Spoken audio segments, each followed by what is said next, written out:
lead. I work blind, got vision I don't need to see. I'm picking mind over matter, I believe in me. I need to find more hours in the day to breathe. Need to find more power in the way I be. And when my mind turns sour with the painful scenes, I need to scream out loud, I can't stop me. I wanna be the greatest like Rocky. You know I leave them all hating like a hobby. I'm out here making moves like a lobby. And if you ain't with me, it's your loss. See, I got my mind on the facts, I'm a python, grab what I like real fast. Till until I have everything I attack, everything that I lack, everything that I want, and I see, matter of fact. Cause I'm my own worst enemy. Only if I let it be. I can control anything if I can just think carefully. I control my destiny. Deep up in my mind I manifest it. Every morning I wake up obsessed, and everything I do the best. And deep within my mind, you know I'll always manifest it.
Hello and welcome to My Mind Over Your Matter. My name is Rick, and let's get the show started. I'm back. I took yesterday off because I was so tired. I did a lot of stuff yesterday. I did grocery shopping and cooking and watched some SummerSlam, which was pretty good. And now I'm back here to do it all over again. Tonight, I'm doing this show early today because I want to watch Monday Night Raw, and that's what I'm gonna be doing tonight. Taking it easy. So I say, oh, let me come on here early, get some news out the way, and watch it together because I haven't seen none of this stuff that I have open here. So we got to catch up. I know from the last time I was on live, I was supposed to do the weather, and I didn't do the weather. So I guess I'm going to just jump right into the weather because it's very important that we check out the tropics. And there's an area of concern. Dexter's out there, but there's an area of concern that nobody's really talking about it. And there's no like marked area of like concern, which is super weird. Here we are. Let me see how it looks over here. Okay, it looks good. It looks good. Okay, so here are the tropics. This is Dexter up here. That it's not going to be any problems for the United States or anything. Most likely, this is going to be for the shipping lanes and heading towards Europe with a lot of rain. So Europe anticipate a nice strong system going to your area. This area right here is my concern. Right here. And has been my concern for a long while because this is a system that came off of Africa and trotted all the way through here, made it past the Leeward Islands up through northern Puerto Rico and ended up here. And as you can see, it looks really healthy. It actually looks a lot healthier than Dexter. I mean, Dexter looks well put together.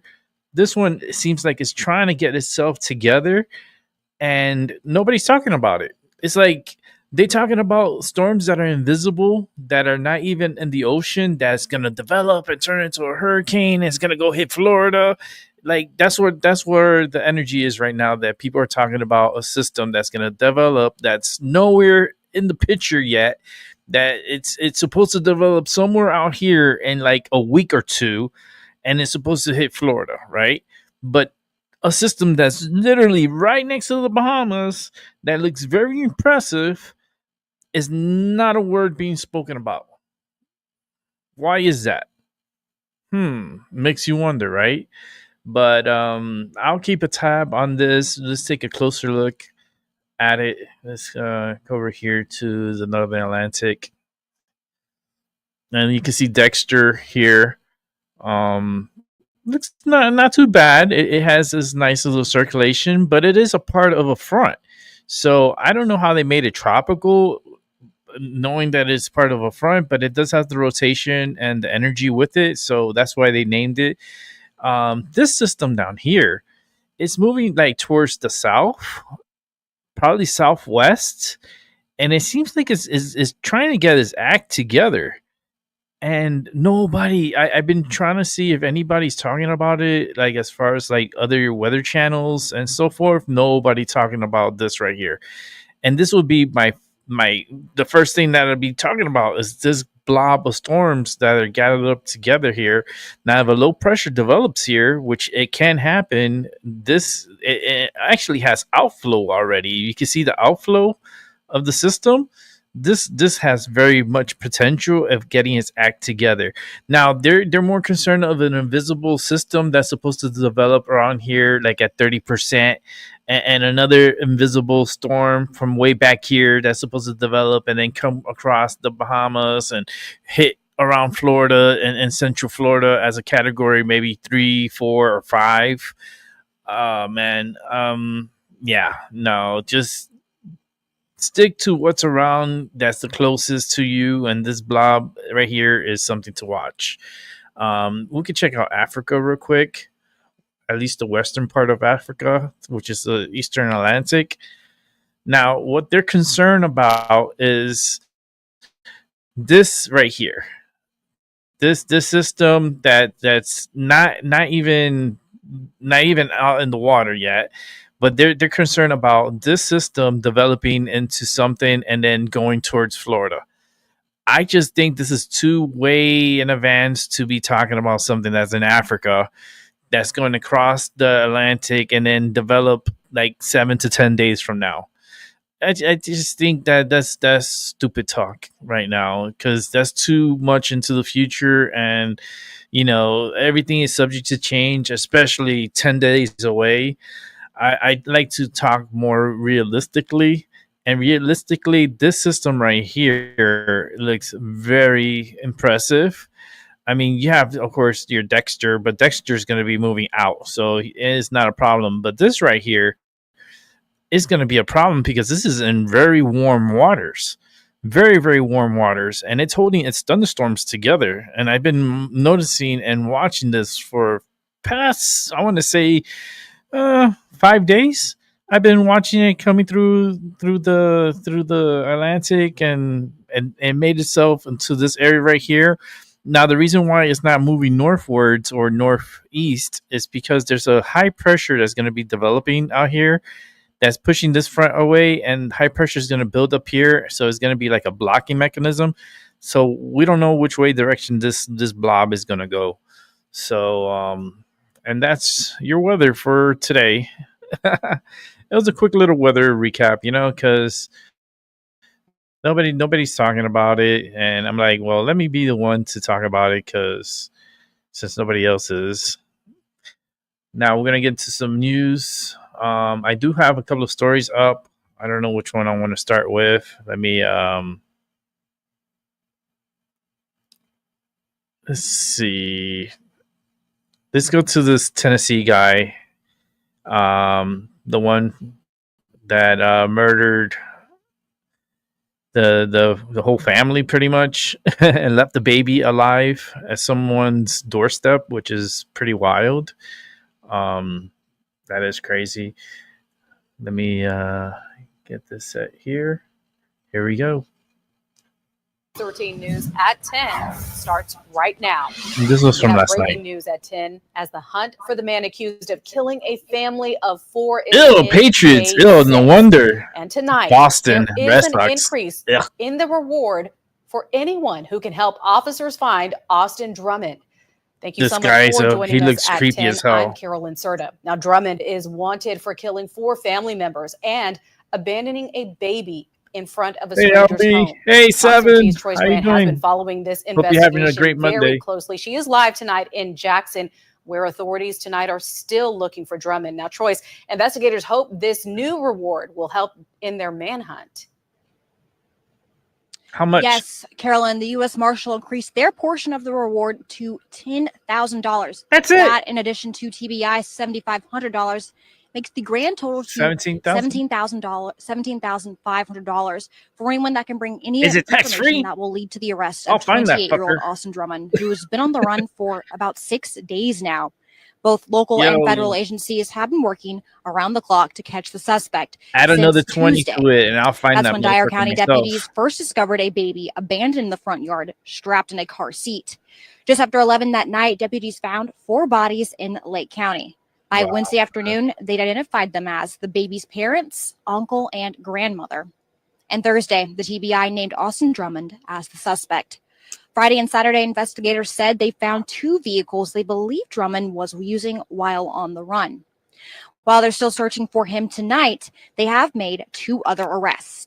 Yesterday, the TBI announced they'd arrested Takana Brown and Giovante Thomas. Both are charged with accessory after the fact and tampering with evidence. What? Working to determine all the facts of the case and to bring the identified individual, Austin Robert Drummond, in to determine what he may know about this tragic incident.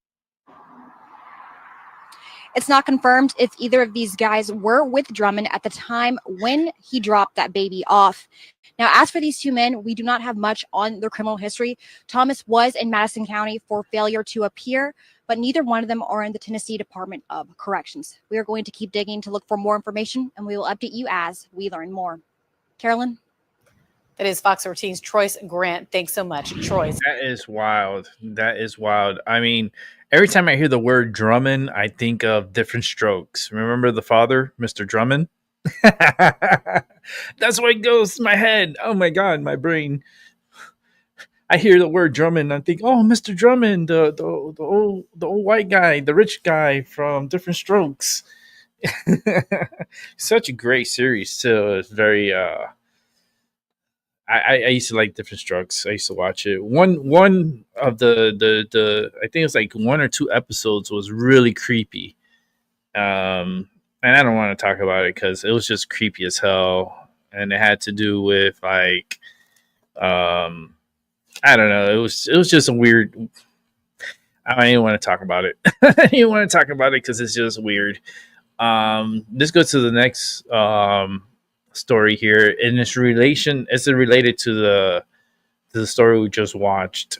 I guess it's another person that they arrested in connection of them helping Mr. Drummond. Yeah, let's go ahead and go to it.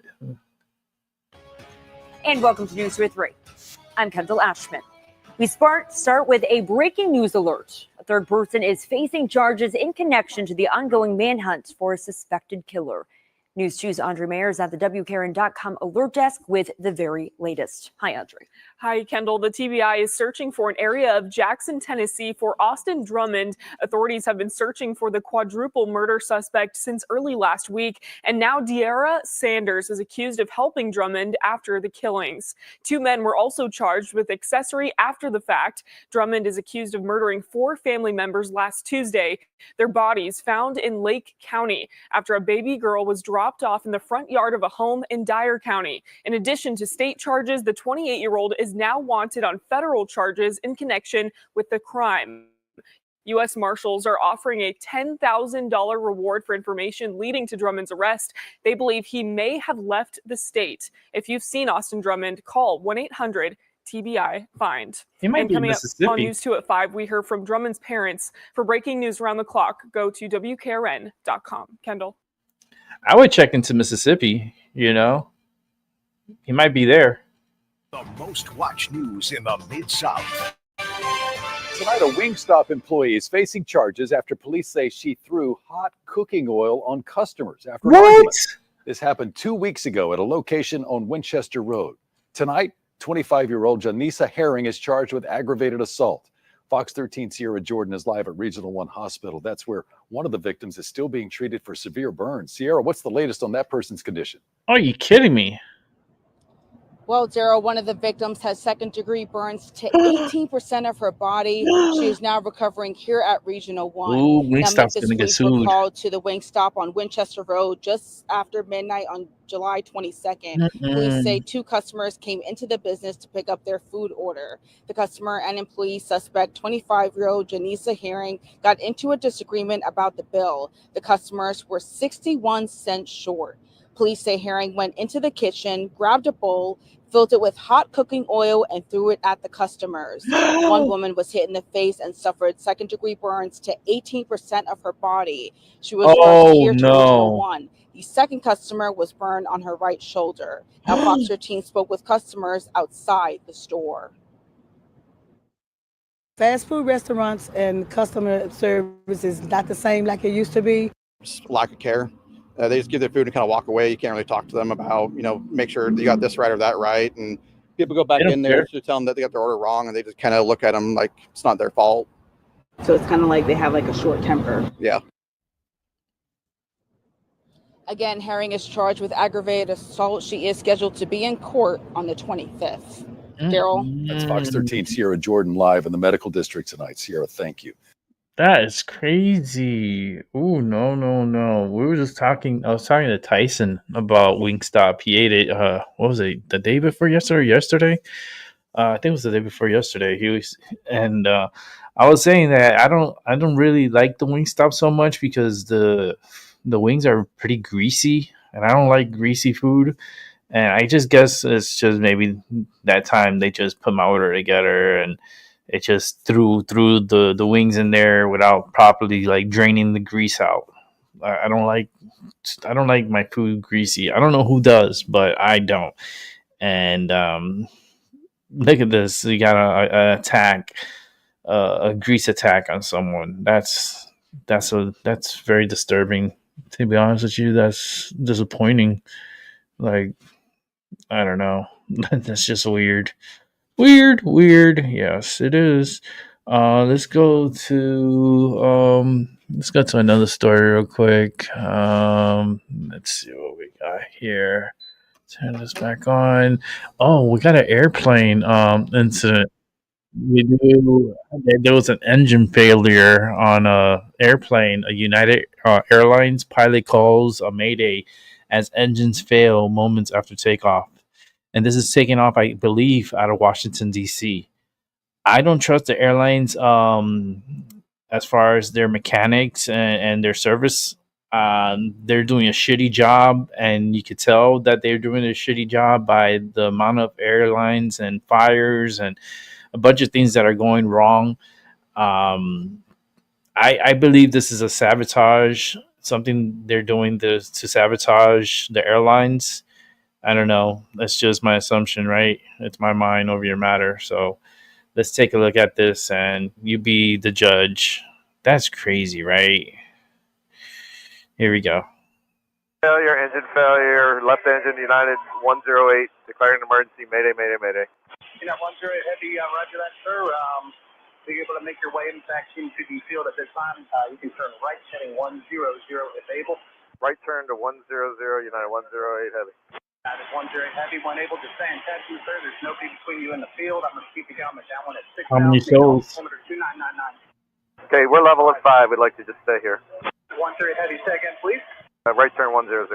10 heavy, roger, sir. Right turn 100. You can expect any runway you like, really, sir. 19 center work. Yeah, 19 center will work, United 108 heavy. United 10 heavy, thanks very much. Damn, that sucks. United 10 heavy, if you could, one more time, please.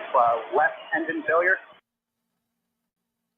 One soul's on board, about 5 hours of flight time. United 10 heavy, roger that. United 10 heavy, would you like to stay at 5,000 to get a bit closer, or would you like to have me start descending you?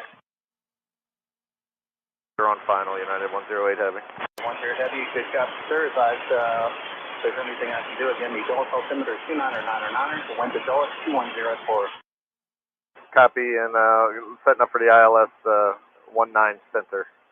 Good, good. Being a pilot is so much responsibility. Right, heading 160 to the 19 center, localizer. 160 to 19 center. We're working on a checklist for now, so we might need to hold. Okay, just advise, sir, and speed at your discretion. If I need to take you back out for another loop, that's perfectly fine. Just let me know what I can do for you. Okay, we'll let you know. The reason why they say heavy after their call is because they're full of fuel. That's the reason they say heavy after, just to make sure that it's clear that they are heavy, full of fuel. Man, it's not a good time to fly. It's just something that you just don't want to put yourself in that predicament. It's very dangerous at this time. I wouldn't do it, but let's get into some more news. I'm going to do a little rapid fire on the news because there is a lot going on and it's wild. So just bear with me. I'm setting it up at the same time as I'm speaking. Let me just get it all up. There we go. Let's go over here. Let's check out this story because this one looks like a sad one. Here we go. A little bit more background on this story. So earlier today, Mitchell's mother, Kenya Mitchell, spoke passionately at a news conference alongside two Georgia state lawmakers calling for transparency, accountability, and possible state intervention in her son's case. Malachi Mitchell, who you see pictured on your screen, was found shot to death in the front seat of a car during a traffic stop back on January 29th. Now, according to the Douglas County Sheriff's Office, Mitchell had arranged to sell a firearm to a 19-year-old acquaintance. Investigators say an altercation broke out inside of the vehicle, and the teen allegedly shot Mitchell with a second gun before driving off. The teen later cooperated with law enforcement and was released. Now, no charges have been filed in this case. As we just mentioned at a news conference earlier today, Malachi's mother was there talking about how there needs to be more done within this case. Let's take a look. They didn't do nothing. 2025.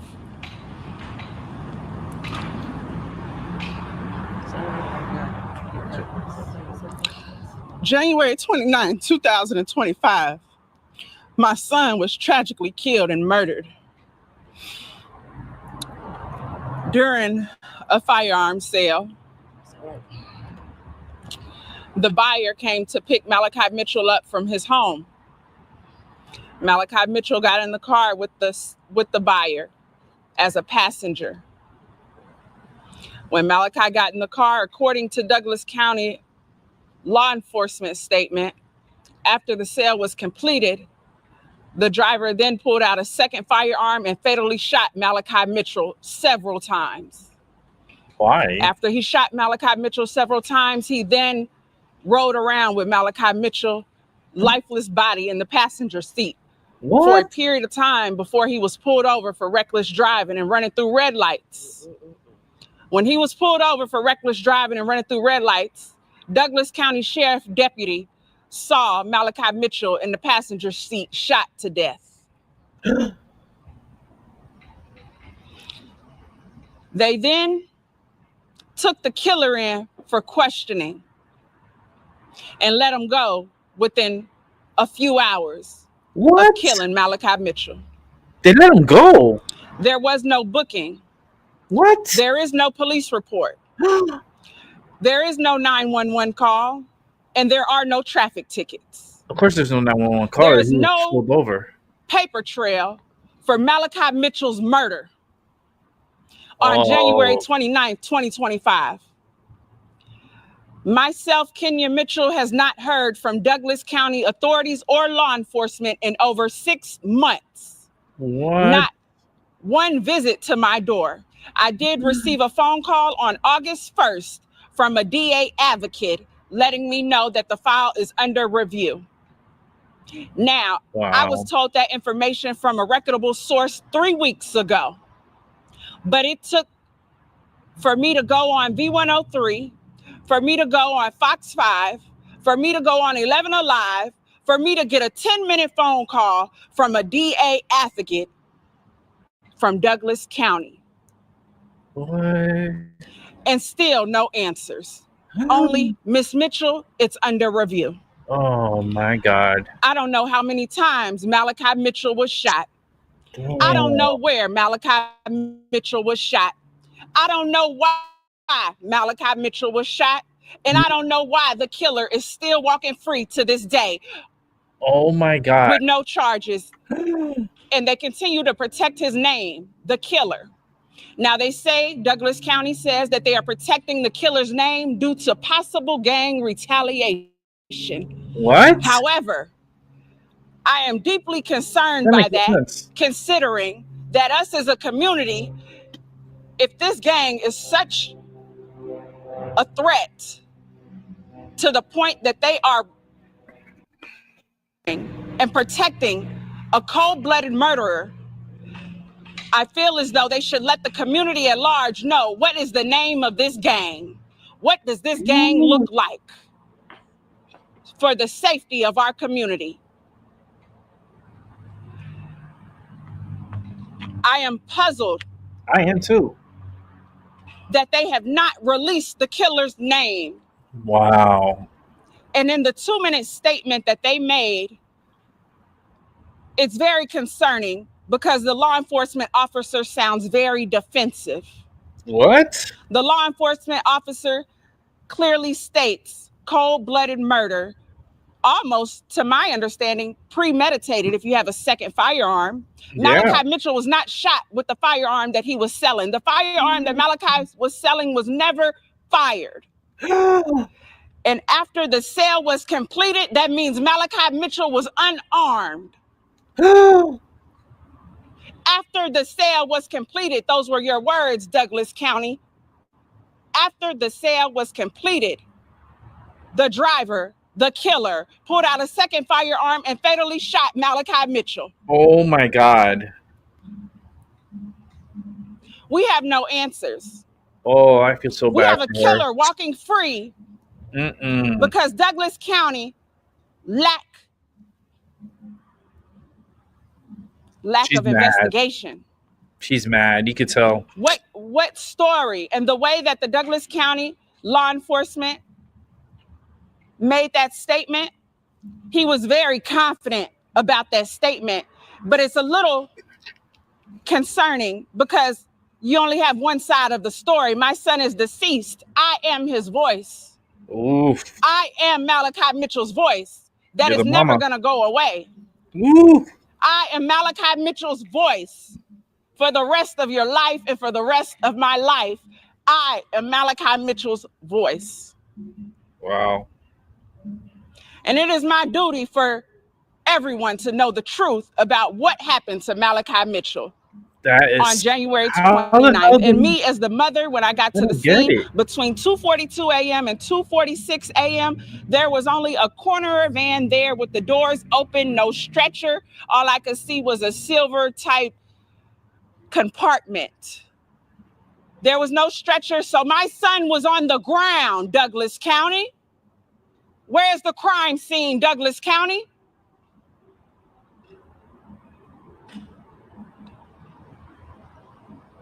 I am here for answers.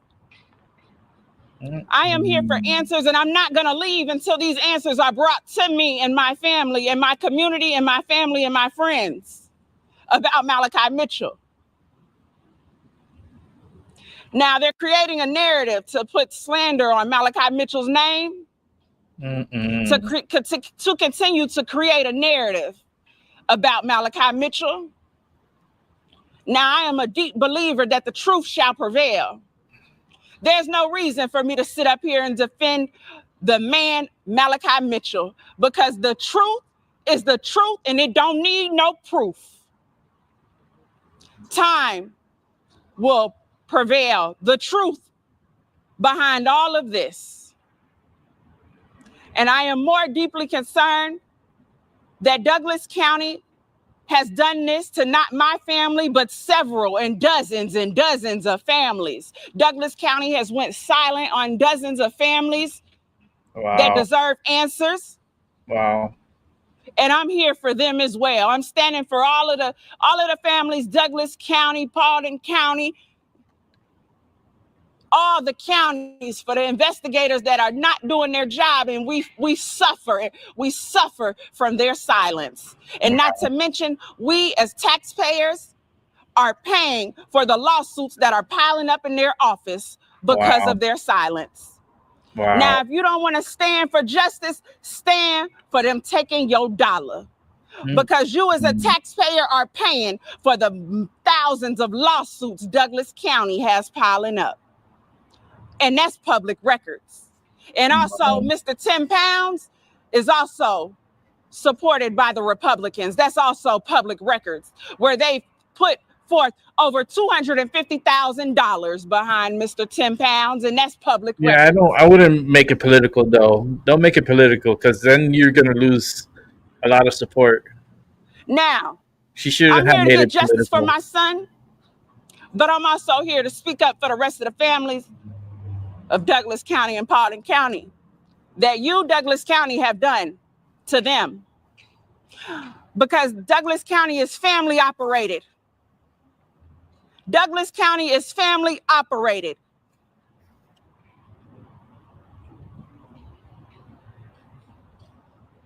Now I'm going to allow the only person who came to my door February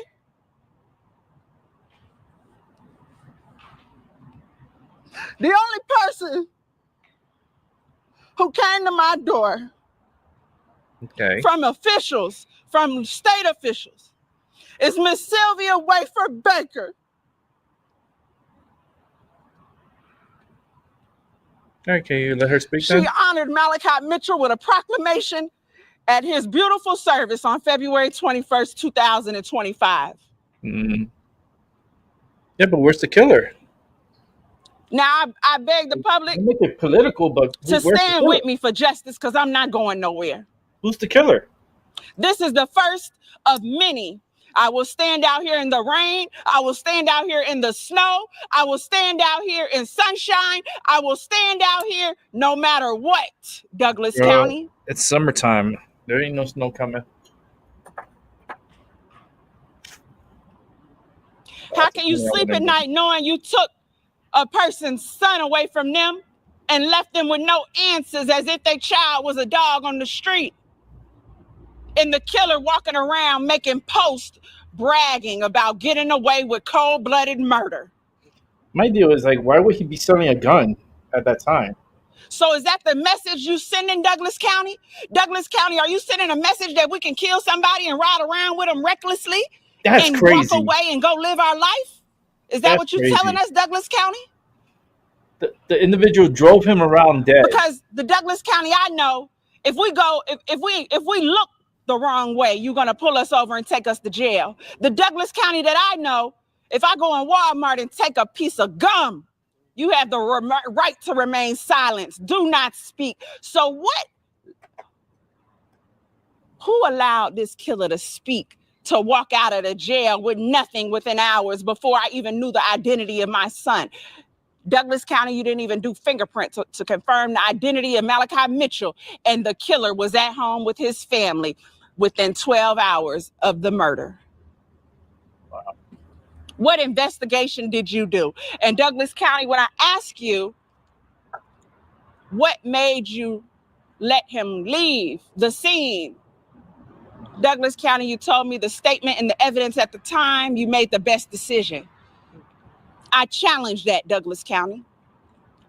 What evidence can you have within hours of a murder? This is a murder. This is a murder. This is a murder. My son was murdered.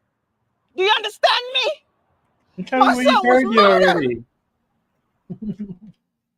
we heard you loud and clear. He was murdered, but like her making that statement about Republicans, it really discredits a lot. You know, it's just not a good look to bring politics into your drama or your story of your son being murdered. Yeah, I agree. That's disgusting. And the fact that the guy he got away with it, so far has gotten away with it, and he drove around with the body and it was driving recklessly and then was pulled over by a police officer, and they did I guess some kind of investigation or something, and yet they let him free. That is very, very, very disturbing. Definitely need to follow up on that because that's happened in January of this year, and we're talking about what 7.5 months ago, 7 and 3 weeks. Yeah, a good amount of time. So, and no answers, no names, no. The way that she set it up and what's playing in my mind is, okay, the guy came and picked him up. He jumped on the passenger seat. He was going to sell him a gun. He was going to, the 21-year-old was going to sell a 19-year-old a gun. Okay. Did that 19-year-old have a license to own guns? How much was the sell for? And not only that, but why would you kill someone in your own car and then, like, and the seller, right? Well, the seller was the passenger. So the one who's the buyer shot the seller, I don't know how many times because it's not specifying how many times. And yet the driver was driving the dead corpse around until he got pulled over by a police officer, and that's when the police discovered the body. But then yet the police didn't do nothing about it. I don't know, man. That story is so weird. I mean, don't go to Douglas County. don't go to Douglas County. Let's go to another story because that was a little rough. But I didn't like the fact that she had to bring in politics into it because it had nothing to do with politics, but yet she wanted to make it political, and that she's wrong on that. She shouldn't have said that. But let's go to the next story here, and let's check this out.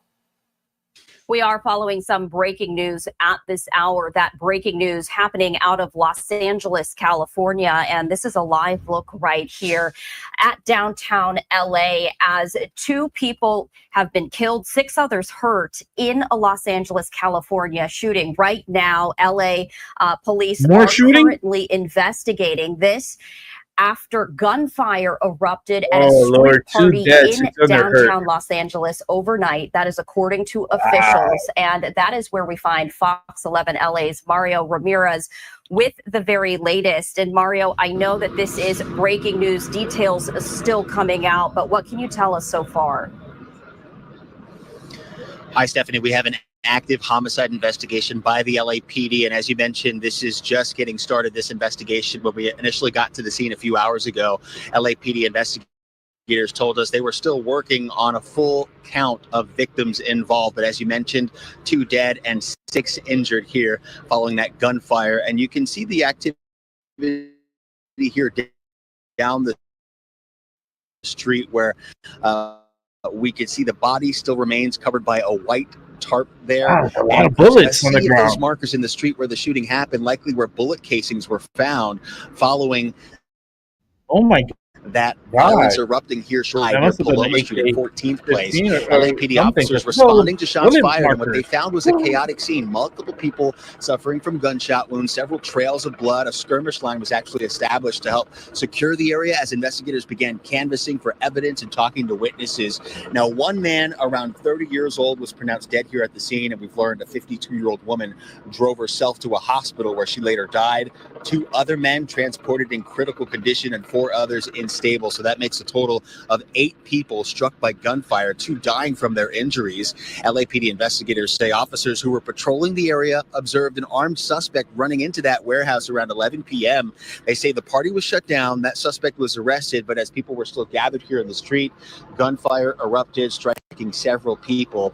We spoke to a few family members out here who were very concerned that their loved ones could be among the victims. And unfortunately, one man we were speaking to did learn that his 29-year-old son was shot and killed here. The motive behind the shooting remains unclear. The LAPD says they're investigating this as possibly gang-related. There's been no suspect or vehicle description, and they're working on gathering that information. But again, a shooting here near a downtown LA warehouse party that left 2 dead and 6 others in the hospital right now. That's the latest downtown. I'm Mario Ramirez. Stephanie, we'll send it back to you. And Mara, you did say that the suspect is in custody right now. Police still working to gather a motive. Have they released any update as to when they might be speaking once again to the media? I know that this is still a very active scene as we see detectives right there still behind you combing through evidence. But when might we expect another update from police?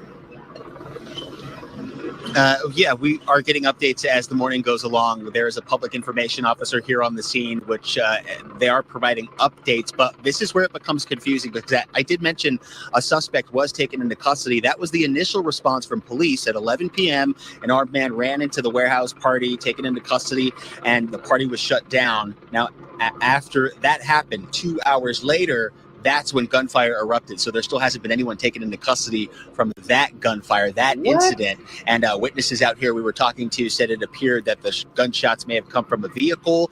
That information is yet to be confirmed by LAPD. But once they get a vehicle and suspect description, of course, we'll have that information and be able to pass it along. All right, a lot of moving parts. The suspect in that shooting yet to be in custody. Mario, we appreciate that. That sounds crazy.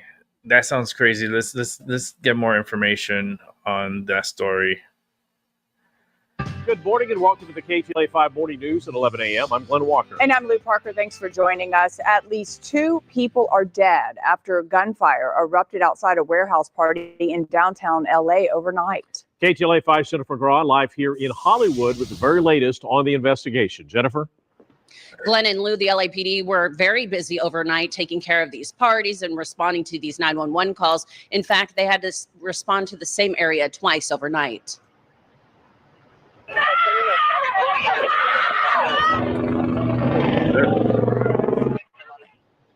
A chaotic scene just before 1 this morning after shots were fired in the area of 14th Place and Griffith. LAPD quickly responding. Now, video shows people running down the street trying to flee. Investigators tell us they were in the area earlier that night when they saw a possible armed individual go into a party. Officers did shut that party down, which had about 50 to 60 people inside. They say one person was arrested for possession of a firearm. That's when they came back 2 hours later to the same area of shots fired. A large crowd was seen blocking the roadway, and at one point, police also formed a skirmish line. Multiple ambulances arrived at the scene, the wounded on stretcher. Sadly, we know 2 people are dead. KTLA speaking with one of the victims' fathers this morning. His friend, mom called me, and I answered my phone. She tell me bad news. I said, "What the bad news, quiet?" They tell me she believe her son tell her my son got shot, and I've been telling him to stay away from her son. Later finding out his son did die. Now, 29-year-old Gregory DeSurso was killed. His family says he has 3 young children. Obviously, they are devastated. We're also told a woman was rushed to the hospital where she later died. At least 6 others were shot, 2 of them at last check in critical condition. The victims' ages ranging from 26 to 62. Oh my God. Still need to canvass the area, speak to witnesses, try to locate any additional evidence of what exactly occurred. We don't know at this time what triggered this incident. Nevertheless, we're going to do everything possible, to make sure that this is a thorough investigation. Yeah, trying to figure out if there were actually multiple shooters involved. They are still looking for suspect information. If you have any of that, you're urged to contact the LAPD. We're live in Hollywood. Back to you in the studio. That is crazy. Oh my goodness, man. What is going on? It's like the summer of hell. That's what it's turning out to be. Here's another story here. Let's check this one out. The story continues. The hell continues. There's another incident that happened down, I believe this was in Florida. Good morning, Sheriff Michelle Cook here from Clay County, and I am here this morning to report some just terribly tragic news. Just after midnight this morning, our 911 communication center received a call from a young man who stated he had just killed his parents. He stated that deputies could find his parents at the house and that he had walked just over a mile away to a church, and he would await for deputies to arrive to take him into custody. Deputies responded immediately to both locations, the church and then to a home on out here in the Middleburg area. When deputies arrived to the church, they took 14-year-old Trevor Lee into custody. When almost simultaneously deputies arrived to the address in question, they found two deceased individuals inside. David Lee, 44 years of age, and Brandy Smith, 45 years of age. Both of the deceased appeared to have gunshot wounds. Based upon our preliminary investigation, and we're still very early in this investigation, it appears that there was some sort of domestic argument last night between Trevor Lee and his parents, and that this shooting culminated from that argument. This does appear to be an isolated incident. The kid didn't get what he wanted, so he retaliated at this time. Again, this is a very active scene. Our detectives are working diligently to try to figure all of this out. We do want to extend our deepest sympathies to the family, the friends, and all of those who are affected by this heartbreaking incident. And we would like to ask anybody in the community that may have some information regarding Trevor Lee or his parents to please reach out to us at 904-264-6512. And with that, I will take any questions. Did the teen have any prior mental health history, anything like, visiting the guidance office at, school, or any therapy, any Baker Acts? That we're looking into that. That's going to be part of the investigation. You think about this just happened at midnight last night, just after midnight, and we're here early Monday morning. So all of that is going to be looked at. His history at school, any previous contacts, we don't know right now, but that'll be part of the investigative process. Just going by names alone, biological dad, do we have a relation with the woman? I believe these are both his biological parents. At this time, I know the father is for sure. With different names, I was curious. Correct. Was it the parents' gun or was the kid's gun? At this time, we believe it's going to be the parents' gun, but we're still, again, looking into that through, talking to him, finding out where the gun was, how he got a hold of the gun, how did he know the gun was there. The gun was recovered at the scene. He left the gun at the scene when he walked to the church to call 911. Were they both shot just one single time, and if so, where? That I do not know. Again, part of the investigative process. And additionally, was there anyone else in the home, maybe a sibling who was obviously not harmed, but was just in the home? At this time, it appears that only Trevor and his parents were in the home when this incident occurred. Wow. Anyone else? Anything else? Again, appreciate you guys coming out and just, again, any pretty sure he didn't get his way. He got mad give us a call, 904-264-6512, or send us a Safe Watch tip. Thank you. Real quick, do you know if you've had any incidents at the home? Have you guys ever had to respond to the home? I don't know the answer to that yet. That's going to be part of the investigative process. Listen, we're still early, very early in this. Detectives Our crime scene technicians are still on scene. This is very, very early in this. Thank you. That is crazy. What is going on in this world, man? You know, a 14-year-old didn't. I'm assuming that he got in an argument with his parents because he wanted to do something or go somewhere or do, and they told him no, and he took it really offensive and took it very personal and shot his parents and killed them. That's I don't know what's going on with humanity, man. I'm telling you, I'm rooting for the asteroid. The asteroid is coming. Keep playing. You think that it's not gonna happen? You'll see. You guys will all see. At one point, you guys are gonna notice and see when the asteroid comes. You're gonna be like, "Oh shit, Rick was talking about this asteroid." You'll see. Let's go to other news here. It looks like some issue going on in O'Hara Airport. It looks like a bomb was. Let's check this out because this is breaking news right now. So let's check it out. Suspicious bag prompts bomb squad to call all airport, bullshit. There's a threat of a bomb in O'Hara.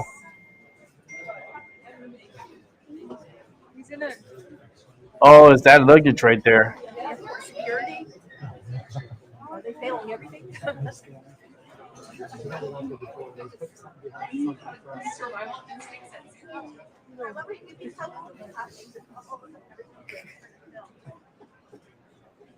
Everyone gets quiet.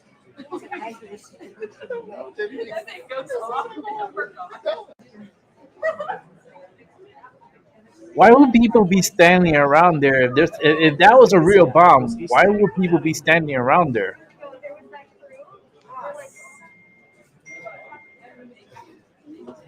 You know what I mean? Like all these people that are standing there, that's collateral damage.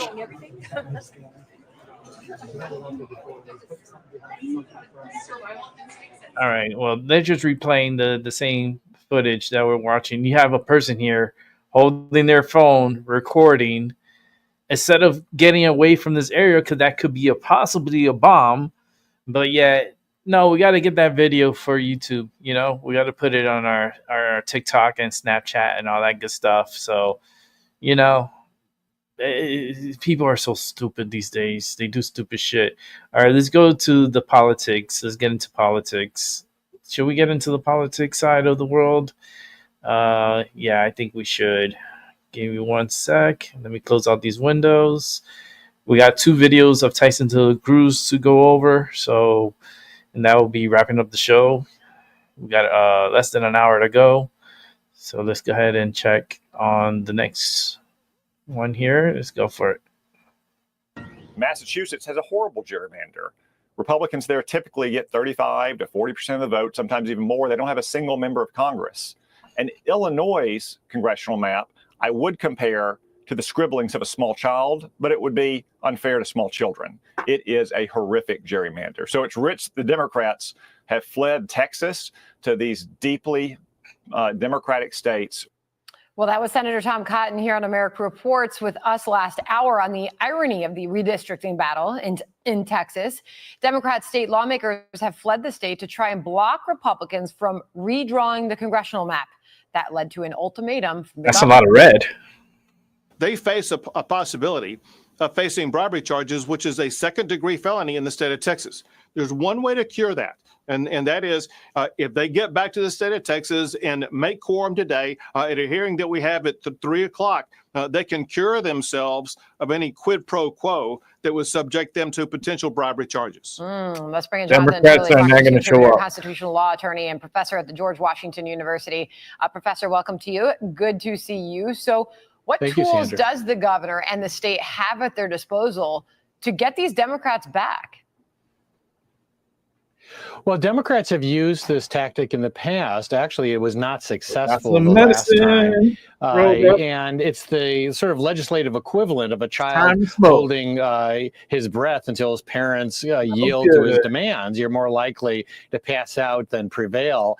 And that is the same as in this try to get this camera to the work. governor can call more Sometimes it special works, sessions. sometimes it doesn't. So it's unlikely the Democrats like are going to be whenever able to it keep wants this to. up long enough. They're trying to run out the clock.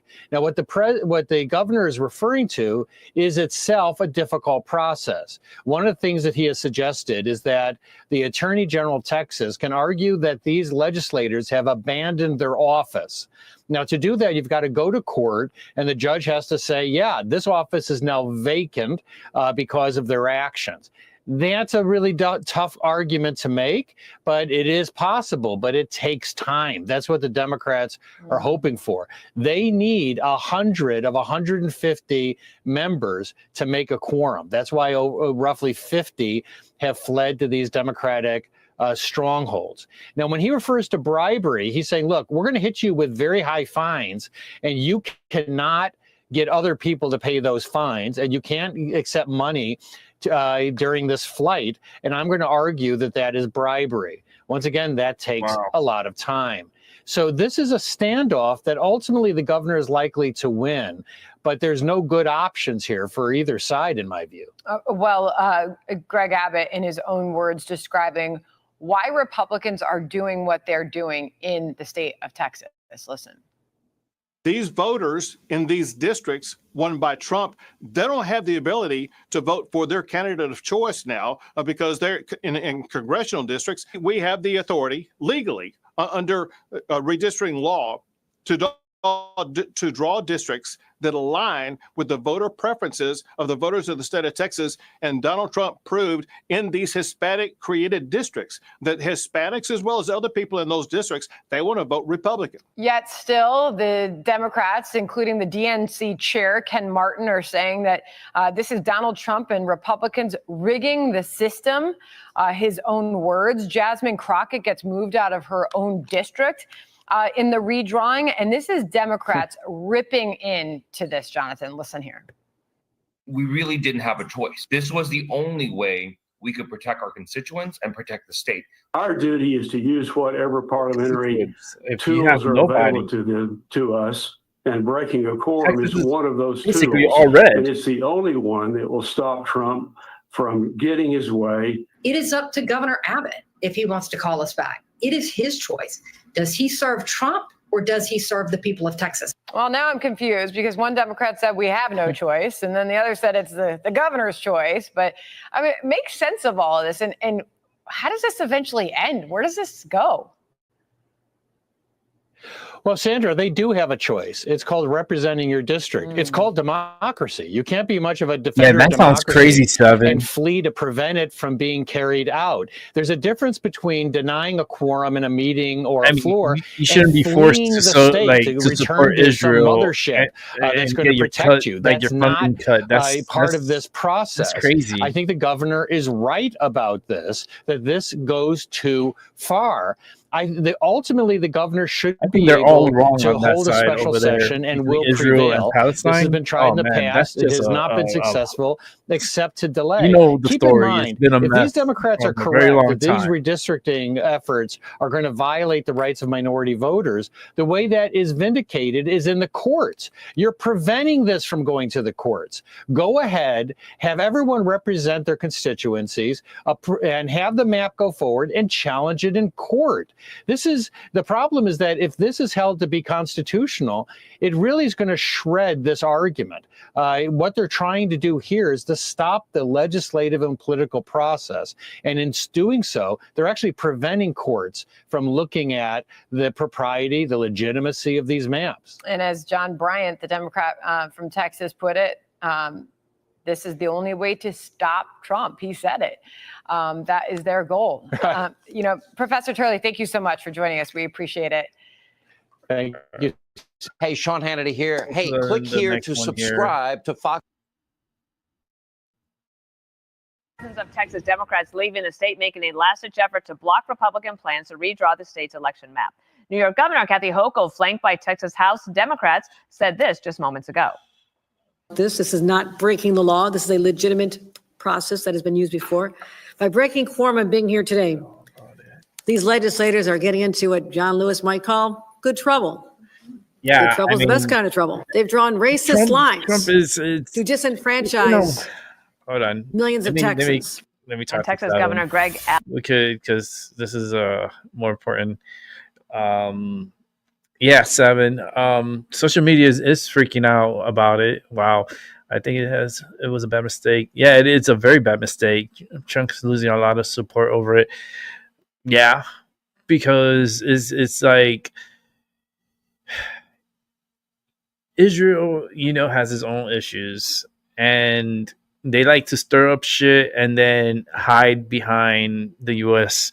and have the U.S. like be the one to protect. Even though we know Israel started, but we still have to protect them, which I think that's bullshit. What's happening in Gaza and Palestine, like that's wild. Could have been totally prevented. But the fact that Hamas got in there and is causing terror, is not a good thing. How are they gonna get rid of these people? Like, I don't know. That's wild, because a lot of these Hamas, they like to go underground, and they'll go underground and they'll dig tunnels and even like homes underground. Like, yes. And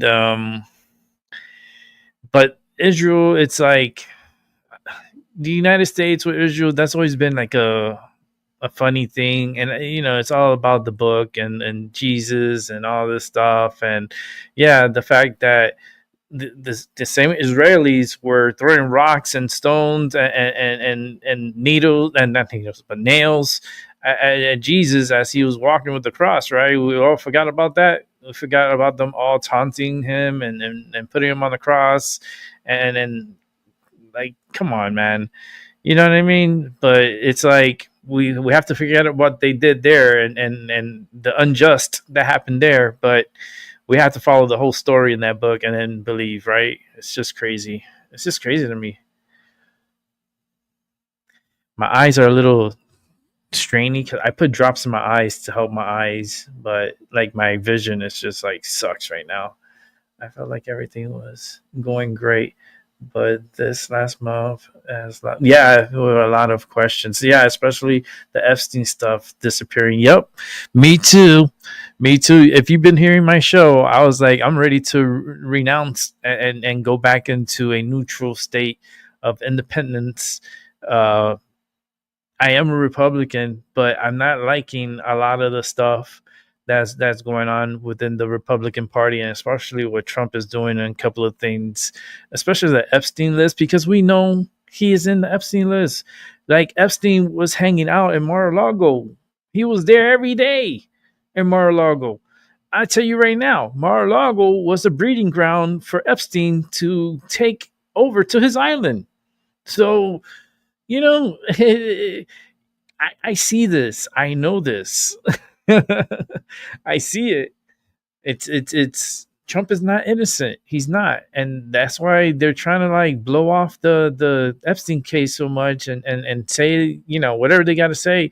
But it implements a lot of people. It's not only Trump, but it's like there's a lot of politicians. There's a lot of people with like high value positions and like CEOs and big money people that this could get they could get implemented and it could tear their life, and they don't want to do that to all the people that it will affect the country negatively.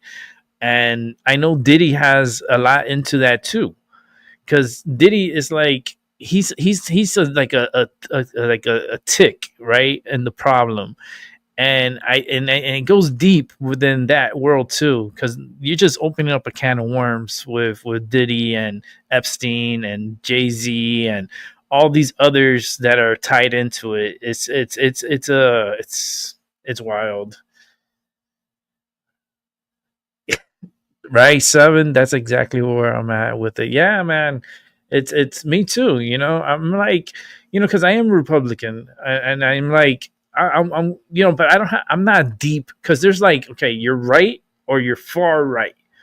I'm not far right, and I'm like right at the middle, and I witness everything, and there was no way in hell I was gonna vote in Kamala Harris. I rather have like no, no. It was never gonna happen. I mean, the girl is dumb as shit. I mean, I know she's smart somewhere in there, but she is so brainwashed and so manipulated that when she comes onto the camera, she looks like a buffoon. She looks like she looks startled. She looks crazy. She's like, she has the crazy eyes. And no, I was never going to vote her in. I mean, if Tulsi Gabbard would have stayed as a Democrat and Tulsi Gabbard would have continued doing what she was doing, I think she would have been a big competition for presidency. And she could have won. She could win presidency. Now she's going to try to do it as a Republican. She's gonna have to wait in line, because JD Vance is what's next in line, and then who's after JD? Is it gonna be Tulsi Gabbard? I mean, I'm just saying Tulsi should. I know why Tulsi left the Democratic Party, because the Democratic Party is not how it used to be.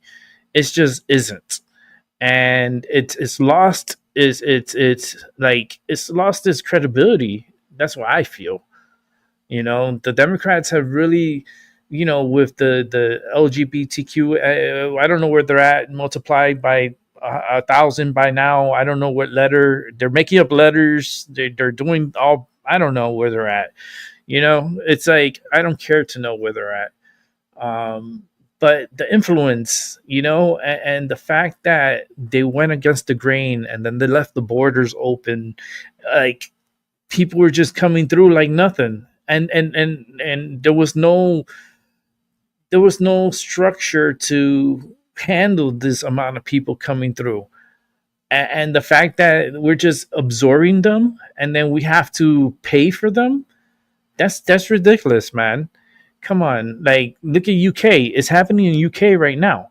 UK is going to fall. There's going to be a moment where UK, they're going to have like mad riots. The immigrants, the illegal immigrants that are there, they're going to cause so much chaos. There's going to be so much terrorism attack in UK. Listen, 7, I know Mrs. 7 is over there.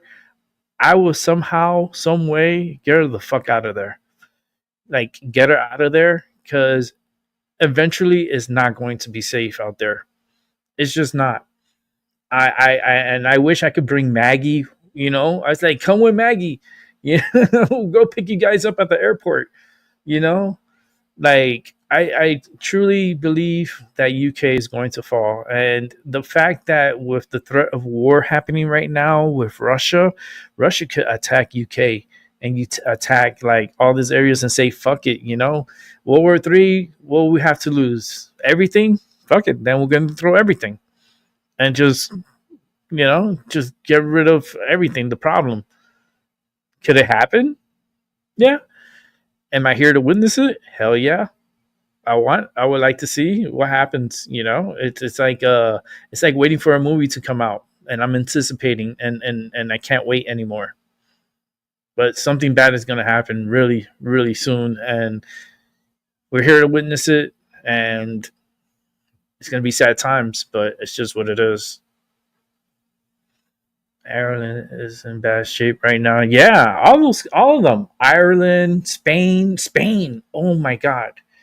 Oh, Europe is fucked, man. I mean, maybe Russia attacking and blowing up all these places. Maybe it'd be good for to eliminate the illegals that way. I mean, because there's no structure. You're losing free speech in UK, right? So Mrs. 7, she can't come on my show and start bashing the people and the government there that are a piece of shit in UK. She can't do that, because the next thing you know, she'll have the authorities knocking on her door, asking her, "Oh, why you said this about the country, and why we have a post here that you were talking bad about the prince or whoever you were talking bad about? Well, you have to come. You got to come with us." It's like, are you serious? Like, those are the crimes that you're going after if someone talks shit about your government. Well, you have illegals stabbing people to death every day in UK, but yet we're worried about you talking shit about us, and we're gonna throw you in jail because of that. That's stupid. You know what I mean? Yeah, well, they're going to be in the fight of their life, Seven. It looks bad. This is an invasion. Let's call it what it is. It's not like migration, it's an invasion. This is, if you're thinking, okay, let's go back in time. Let's go back like into where there were kings and queens and there was forts and stuff all over the place. And you had all these immigrants just trying to come in and bash their way through, and they're fighting their way through to break in through those doors to occupy your kingdom. Are you gonna just sit there and just do nothing? Like, no, the kingdom is gonna fight. They have to fight, stand up and fight, and push these people back. But the problem that's happening now is there's no pushback. And if you talk bad about any immigrant in UK, guess what? The police are going to come and knock on your door. They're going to knock on your door and say, "Oh, did you make a post about these illegal immigrants here? And you said this bad thing about them in UK? You have to come with us. You're going to jail." What? You got to be fucking kidding me, man. I decided I would not be visiting UK. That's something that I probably won't be visiting in this lifetime. I have more high chances of visiting like the Netherlands than I do UK. And it would have been nice to go to UK because I would have loved to go and see like Stonehenge, but no, I'm not going to UK. I just cannot. I don't support what they're doing and the lack of, like, every day there's boats. Every day there's like a flotilla. That's what they used to call it, flotillas, coming into UK every day. And they're just walking right into the country.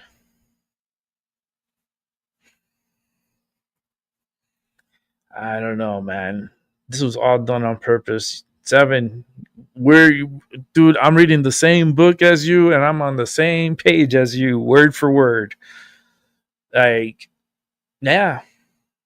And it's something I think that was planned with the Democrats here in the United States, because don't you recall before the election, didn't a certain person go to London and was in a meeting with the authorities there, and that person that went to London was Barack Obama.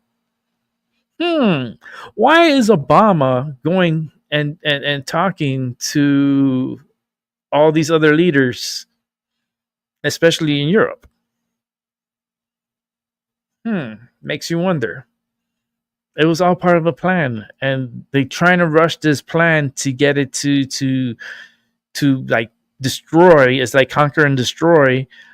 I mean, right now the United States is trying to fight back against that and try to get rid of the invasion that came in here, but that's a tall task, and Trump is very limited because they won't give him the full authority, because you can see all these small courts and judges are putting like restraining orders and putting stays and holds on anything that he does. So things are like very slow and correcting itself and working itself out. But UK is not doing anything. Like, they're starting to realize a little bit that they have a big issue, but they're not really, until one of theirs gets killed and like by an illegal, some way, somehow, someone related to the royal family. This is going to continue on until they overrun the people there. And it's just, that island's not big enough to have all that amount of people there. I'm just saying, there's not enough food. There's not enough housing. It's just overwhelming the system. That's how you conquer and divide. It's you overwhelm the system that they can't, it's like high capacity until it implodes. And then it's done. It's over. It sucks. You know, and let me tell you, UK is very beautiful. Like Seven's been there. He knows. There's parts there like going to the countryside. Oh my God. Oh my God. It's so beautiful. Tranquility, right? That's like, for me, that's life, you know, being one with nature and being in peace and tranquil. But now it's just getting bad, and I see a lot of more terrorist attack happening, and that's going to be worldwide. We're like United States, definitely the United States, and definitely Europe and UK. There's going to be a lot of terror attacks happening, and I mean, I always say, you know, you're safe at home, but there's times that you're not even safe at home because you don't know who the hell's your neighbors. You know, you don't know who your neighbors are. It's like living in the uncertainty. It's wild. Okay, so you know what? I'm not gonna continue on with that Texas stuff because I already know that's just a shit show going on. But I do want to see this one here, and this one is about you know, this is why I call it weird, right? With the Trumpster, we're with the Epstein file, you know, and trying to figure out this Epstein stuff that himself said that he would release all information of the Epstein, right? They haven't done any of that, but now he wants to like put that Epstein on the shelf, and now he wants to go after the Russian Gate and go after the Clintons and go after Obama and go after you know, all these Democrats that we know that are guilty. Yes, did they do it? Yes, they did. You know, it's not like they didn't do it, but the fact that we're gonna go after it now and try to like hammer that down because it all plays in together. Listen, Trump used to be a Democrat. Okay, let's not get it twisted. He was never a full-fledged Republican. Neither am I. He has Democratic roots. Like his like family is so deep into the CIA, like the CIA, Secret Service. He had family before he was even born. Like they were embedded within the CIA. So like it's like the timeline seems fishy, right? It seems like everything's like doesn't seem right.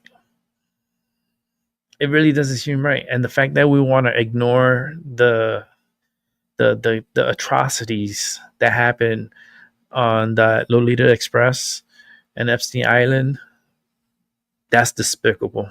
It is. It's very despicable. But Russian Gate, we're gonna go with the Russian Gate. So let's go ahead and watch what they have to say about Russian Gate. We start today's show with some big breaking news, and we're going to go straight to Fox News correspondent David Spunt for the details. David.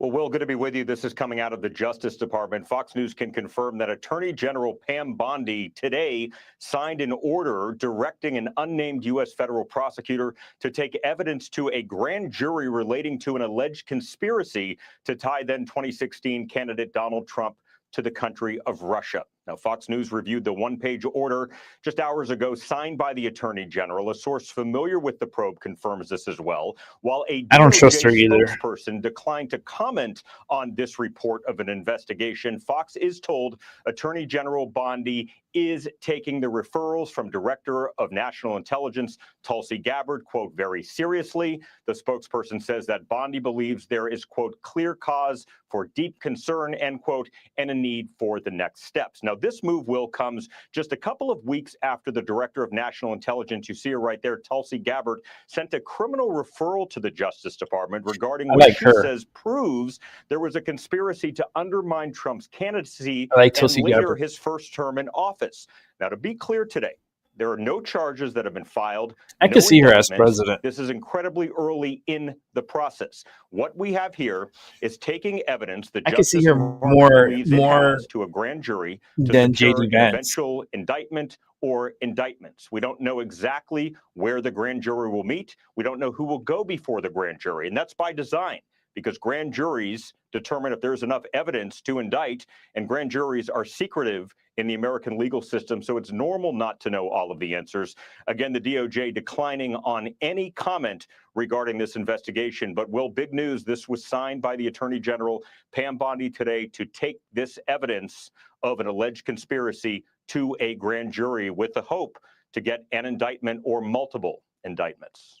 Wow. Will? That is big news, David, and congratulations to you. I mean, that Excellent did reporting happen. on being So- first on this order signed today by Attorney General Pam Bondi. I understand it is a one-page order, which This you should have been done a been long able time to ago. review. Fox News has been able to review.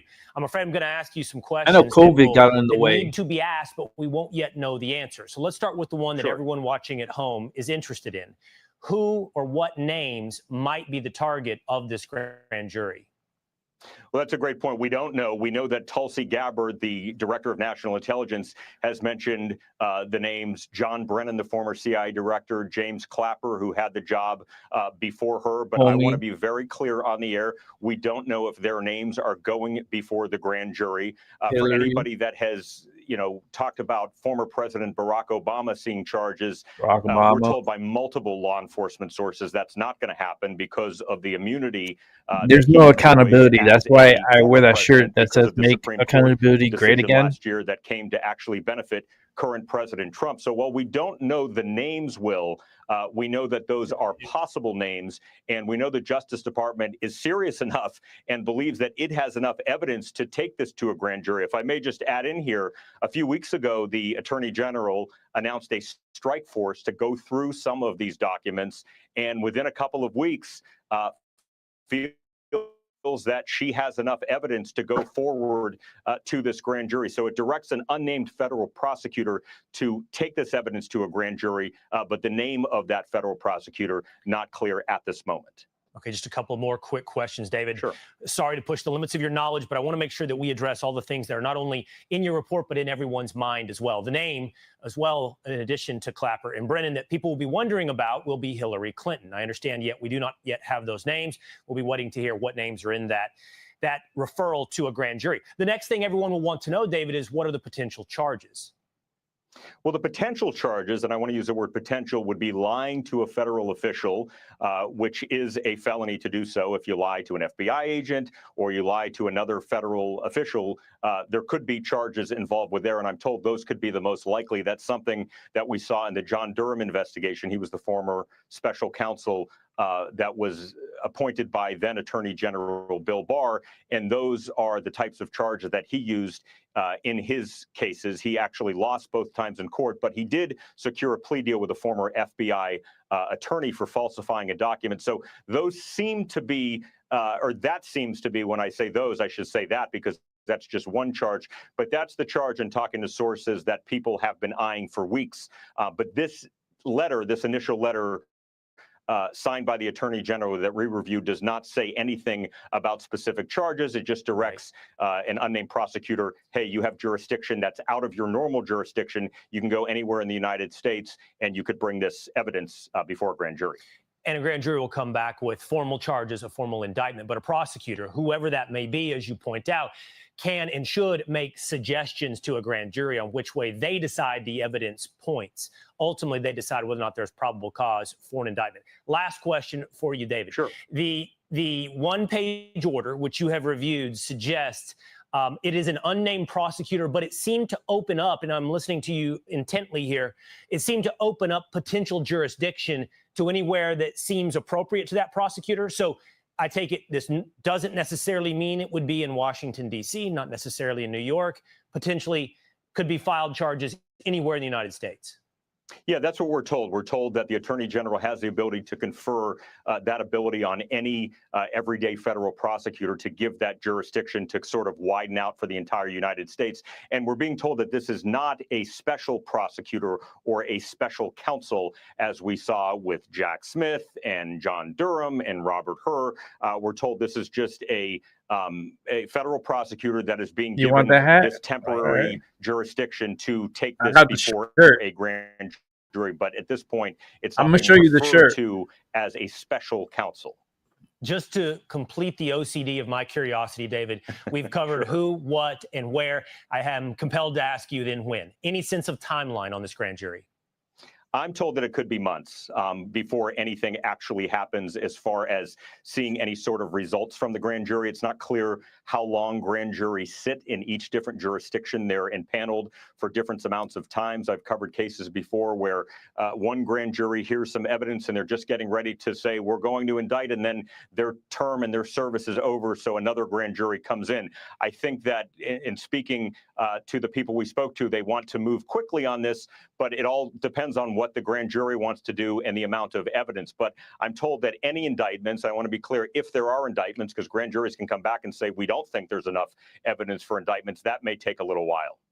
Okay, David Spunt, excellent breaking news today on Attorney General Pam Bondi forwarding an order to a grand jury, to a prosecutor to seek a grand jury on the evidence we now know on what is called the Russiagate hoax. Just to recap, she has, Attorney General Pam Bondi, directed a U.S. federal prosecutor to take that evidence to a grand jury relating to the alleged conspiracy to tie then 2016 candidate Donald Trump to Russia. Hey, Sean Hannity here. Hey, click here to So subscribe we got rid to of Fox that one. News YouTube Good. page. Yeah, I have the shirt. I have it here. Like, let's make it big.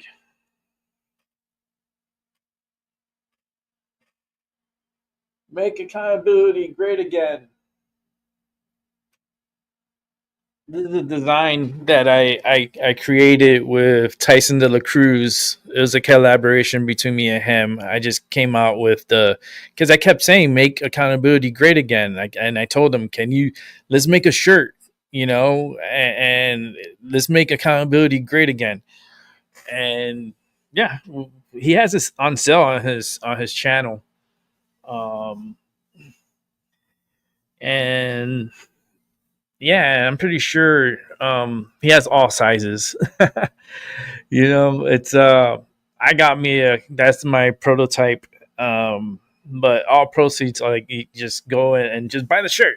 Buy the shirt. I think it's like $30 or something. But sometimes he has discount codes that brings the price down by a lot. And I'm actually gonna talk to him about it because I'm actually have my fingers I'm trying to design some shirts for him to put out and so forth.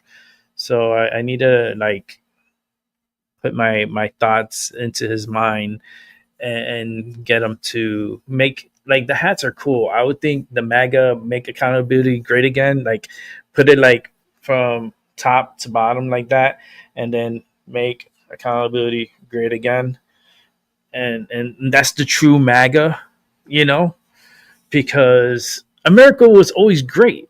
So why are we making it great again if we already did that in Trump's first years, So it's we already played that make America great again. I mean, now is the time to make accountability great again, where people that have committed these crimes need to be held accountable.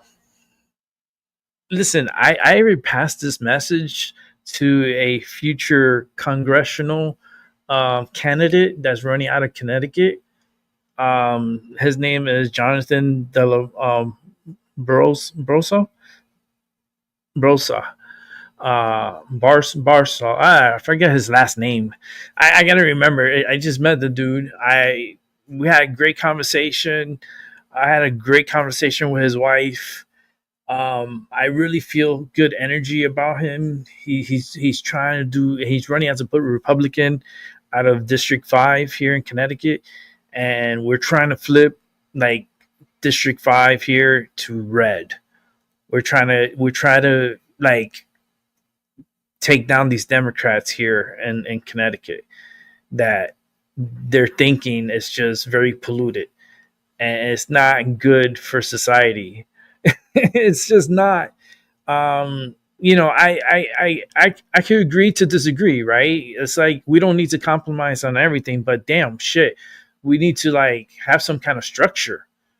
You know, there's no structure here.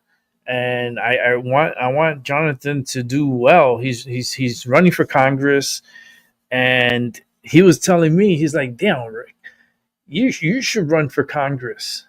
He was telling me to run for Congress. I'm like, I don't think Congress could handle me. I'm a psychic medium. I could read all those motherfuckers easy. Like, it's like, I don't know if I want to run for Congress. Maybe in another lifetime. In some lifetime, in an alternate universe, you know, maybe I would have ran for Congress, and I would have done very well. But now, I don't know.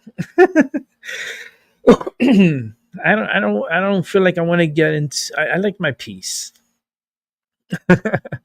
And once you get into that mess, it's just like would I want to deal with AOC? Would I want to deal with Crockett?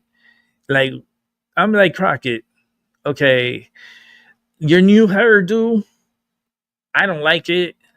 I mean, I don't like that wig. You could have changed it to something else. This is just a message like vanity. I mean, the other hairdo you had was okay because it had a lot of information you could tell from your hair, but this new one doesn't cut it for me. Yeah, but I don't like she's gonna be like, Texas is a mess right now, and these Democrats are running away from Texas, and you know it's we're living in very unique times. I'm just letting you guys know we're living in very, very, very unique times. It's so unique that we're acting crazy about jeans. The internet is acting crazy about jeans from American Eagle. Who the hell buys jeans from American Eagle? I don't. I've never bought any jeans from American Eagle. I bought their underwear. They have really good, probably like male underwear. Yeah, they have good underwears. And sometimes they have a couple of nice shirts, but jeans? Nah. I'm good. I stick with my Levi's. I stick with my Levi's. But that was a problem with the jeans, right? So let's check out what Trump says about this, the jeans. Well, you can't say she didn't get the left's attention. Actress Sydney Sweeney's ads for American Eagle jeans are making them crazy. Now liberals are accusing the campaign of whiteness worship and pushing eugenics. And her voter registration has now been revealed. BuzzFeed writes, after the whole American Eagle backlash, it's emerged that Sydney Sweeney is indeed a Republican. President Trump likes it. What does that matter? He's a registered Republican? Oh, now I love her ad. Is that right? Is Sydney Sweeney? You'd be surprised at how many people are Republicans. That's what I wouldn't have known, but I'm glad you told me that. If Sydney Sweeney is a registered Republican, I think her ad is fantastic.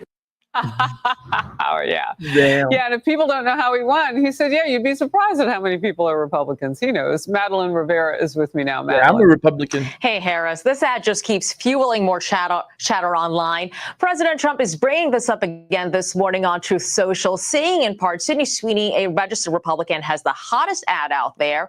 It's for American Eagle, and the jeans are flying off the shelves. Go get him, Sydney. The backlash against Sweeney has been swift ever since American Eagle released this ad campaign. It features blonde, blue-eyed Sweeney modeling jeans. It's the message, though, that's got people talking. The tagline is, Sydney Sweeney has great genes. One teaser video shows Sweeney talking about genes as in DNA being passed down from parents. Some people have taken the play on words as a hint at eugenics.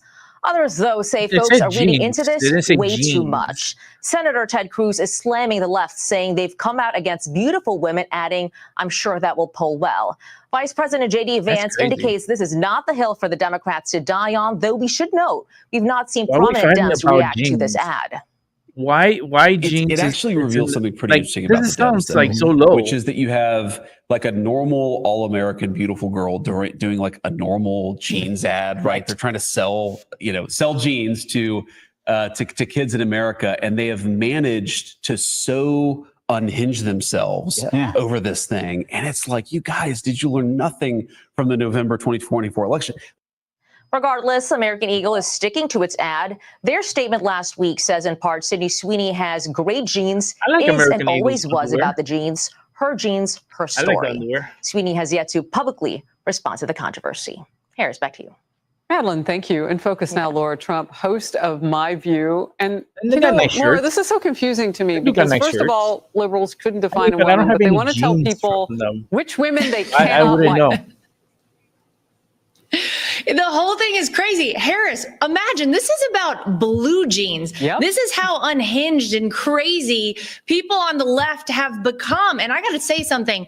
Kudos to American Eagle. Do you know this must be the best return on investment for any ad in the history of American Eagle? They have made a resurgence because of this. I think their stock price is up like over 10%. They've made hundreds of millions of dollars because of this ad. But I want to say I agree with what J.D. Vance said there. They didn't learn a single thing on the left during the 2024 election.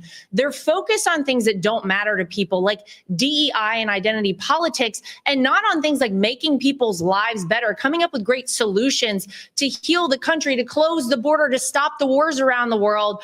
That's what people care about. When you focus so intently on this, I mean, you lose a lot of the country. And then if you thought the meltdown was bad, Harris, the cherry on top, I'm sure, for the Democrats is that Sydney Sweeney is a registered Republican. President Trump likes it. We all love it. So I'm again going to say congratulations to American Eagle. You guys nailed this. Wow. Yeah. I mean, if only Bud Light had it's a known. great free advertising. They could have avoided that whole thing. Free. Look, you know, you're talking now just as the vice president has, and kind of segueing into what they didn't learn. Democrats are now gearing up for a 2028 showdown. Or maybe at 2028 something else. I don't know. Maybe they'll fall apart. One of my guests just said Democrat Julian Epstein said his party might not even exist by then. Big names like former Transportation Secretary Pete Buttigieg and Governors Andy Beshear and Gretchen Whitmer are already making moves. But with no clear frontrunner, the path to picking a new leader is dicey and uncertain. The Daily Caller puts it this way. Dems keep expressing boundless confidence about midterms despite historic unpopularity. USA Today writes, with their brand in the toilet, Democrats commence shadow 2028 primary for president. CNN data guru Harry Enton. Democrats at this point are historically divided. It is a complete and utter mess. It is messier than a hoarder's basement. If you're a Democrat potentially thinking about running in 2028, jump right in, because at this point, there is no front runner. One of the reasons why there is no front runner, nobody wants to put anybody up at the top of their ballot list, is because at this particular point, the Democratic brand is in the basement. It is total and complete garbage in the mind of the American public. Wow, messier than a hoarder's basement. Great line. Yeah. Now, a new poll reveals many Democrats see their party as weak or ineffective. This is perhaps their biggest problem. Because the way, Laura, and you and I have talked about this before, the way that they think the answer back is to scream and cuss and do all of these things and promise free stuff that nobody can pay for. They need to pay attention that people still don't feel heard. Yeah, their approval rating right now is the lowest, Harris, it has been in 30 years, the Democrat Party. It's around 33%. And again, to go back to what we just talked about, they're just not talking to the American people about anything they care about. You know, the people you just put up there, Pete Buttigieg, what does he have to point to that he has done, you know, during his tenure as transportation secretary, during his tenure as mayor, you know, that anybody in America is going to get behind? They don't have a leader. They don't have a message. They don't have a platform. They're floundering around. Look at who has emerged in New York City. A socialist, Zohran Mamdani, seems to be the face of the Democrat Party right now. And so as they're heading into 2028, I'll tell you who it's going to be, who the Democrats should get behind. Not that I want to give them any advice. You need an authentic candidate, and you need someone who is going to energize and excite people. Right now, Harris, none of those people exist. I mean, I kind of, in the back of my mind, feel like Hillary Clinton might be getting the taste back in her mouth. Maybe she should take another stab at it, maybe make another go of it. Because I got to tell you, if there's ever a time where I agree with it in there, that anybody could kind of jump in this mix and have a shot, it might be right now. Wow, that is really dismal. And you know what? I don't know about you, but in public, people will come up to me and they'll ask me, you know, why does anybody want to help the Democrats? Why do you guys keep talking about it? This is a political moment for both parties. Look at what's happening in state houses in California and Texas. I mean, this is the battle, you know, the preamble to 2028. It's not literally that far away. So I get the sort of dissection, but here's the rub. We actually are dissecting based on the facts. I don't know what the liberals are looking at. Well, they're not looking at anything that the American people care about. And look, the reality is this country was founded on the ability to talk to one another and to have a marketplace of ideas. And it would be nice if the opposing party had a little bit of common sense, had a couple of people in it who made sense. Right now, it seems like they've got John Fetterman, who has emerged as maybe the most level-headed of the Democrats. They might want to take a couple of notes from this guy because he gives credit where credit is due to President Trump, and he sides with President Trump whenever, you know, he believes that it makes sense. Most of them can't do that. But, you know, it's a very unique time. I think we all would like to see the left come a little bit more center so that we have a reasonable, you know, opponent on the other side. Well, and it gives Americans, you know, not everybody thinks the same. But it would be nice if everybody had an opportunity to at least talk and debate the issues and not, you know, the Democrats who fled Texas because they couldn't get their way in the state house. Like, it's a lot of drama out there, and no one is focused in, as you put it, on the things that matter most to people. But it's okay. You made it a good time. It's always great to spend time with you, Laura Trump. Thank you. We'll catch you on Saturday nights on The View. I got just two more. Hey everyone, I'm Emily Campagno. Catch me and my co-hosts Harris Faulkner and Kaylee McEnany on Outnumbered every weekday at 12. The last two is it's from Tyson de la Cruz. He was actually with us. Awi was watching too. We were watching SummerSlam, the wrestling, over the weekend. And the next video I'm gonna show is from Tyson de la Cruz. Cool people, man. Such a good energy. That guy is gonna be so successful. I want him to be like rich. You know what I mean? I want him to feel like and have control and have like I want him to be able to speak and a lot of people listen. And he has the capability. And that's so cool. That is really cool. So we're going to watch his show next. So let me set it up. And then we're going to watch it. We have two of him tonight. So that's a good thing. Because I didn't come on yesterday. Yesterday I was tired. I was too tired, and I was watching SummerSlam, and it was really good. We had a good time. Tyson was there. We were talking. I think we should record ourselves listening to this stuff because it's so funny. It's good because like I predict a lot of things and it comes true, and it's like it's if I would have been betting on it, I would have made a lot of money. I would have made a lot of money. But let's go ahead and watch Some Tyson De La Cruz, friend of the show. Let's go.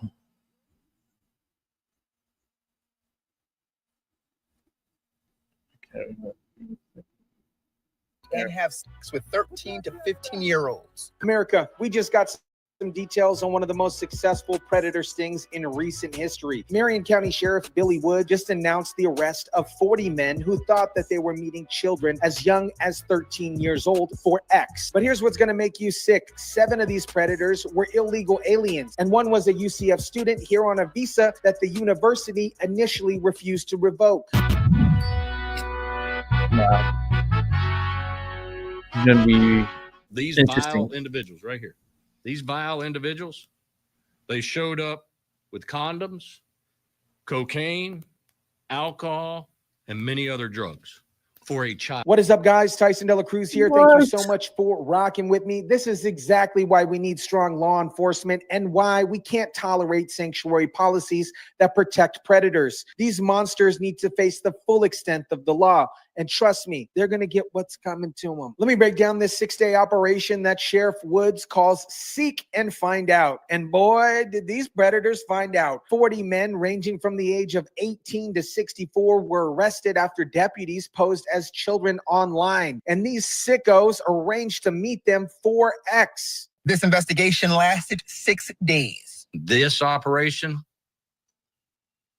is at the top of the ladder of the worst operations that you really do not like working. Within 24 hours alone, 9 were arrested. 9. That tells you how many sick individuals are actively hunting children online. Sheriff Woods didn't hold back when describing what these monsters brought with them. During a 6-day sting, deputies posed as children were contacted by these men who range in age from 18 to 64, according to deputies.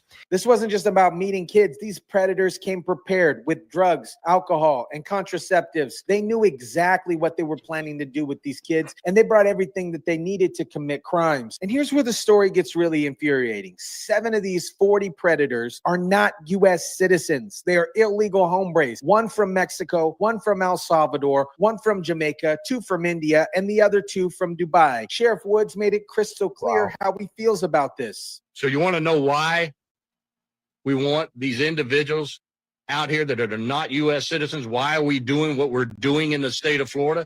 Because the state of Florida is a cut above anybody. And get this, one of these predators was a University of Central Florida student here on a visa. When he was arrested, the University of Central Florida initially said they wouldn't revoke his visa until after the trial. Sheriff Woods absolutely lost it on this bureaucrat. But that night, a moron at the University of Florida said, no, we're not going to revoke his visa. It'll be okay until he comes back, until the trial is done. What person in your right mind, regardless of policy that you have in place, do you think it is okay to keep an individual in this, not only in this county, but in this state? And thankfully, after pressure from Sheriff Woods and Attorney General, UCF finally stepped up and took action. But the fact that they initially wanted to keep this child predator on campus tells you everything you need to know about these woke university administrators. And here's what every parent needs to hear. Snapchat was the primary platform these predators used to contact children. Attorney General didn't mince any words about this. Some of the leads happened on Snapchat. This is a platform that our office has sued on behalf of the state. We believe Snapchat is violating Florida law and is unduly exposing our kids to serious harm. The pictures and videos disappear, making it harder for law enforcement to track bad behavior and making it a preferred outlet for ex-offenders to target kids. The nature of Snapchat is the pictures, the videos, and things that disappear right away. Makes it harder for law enforcement to track bad behavior.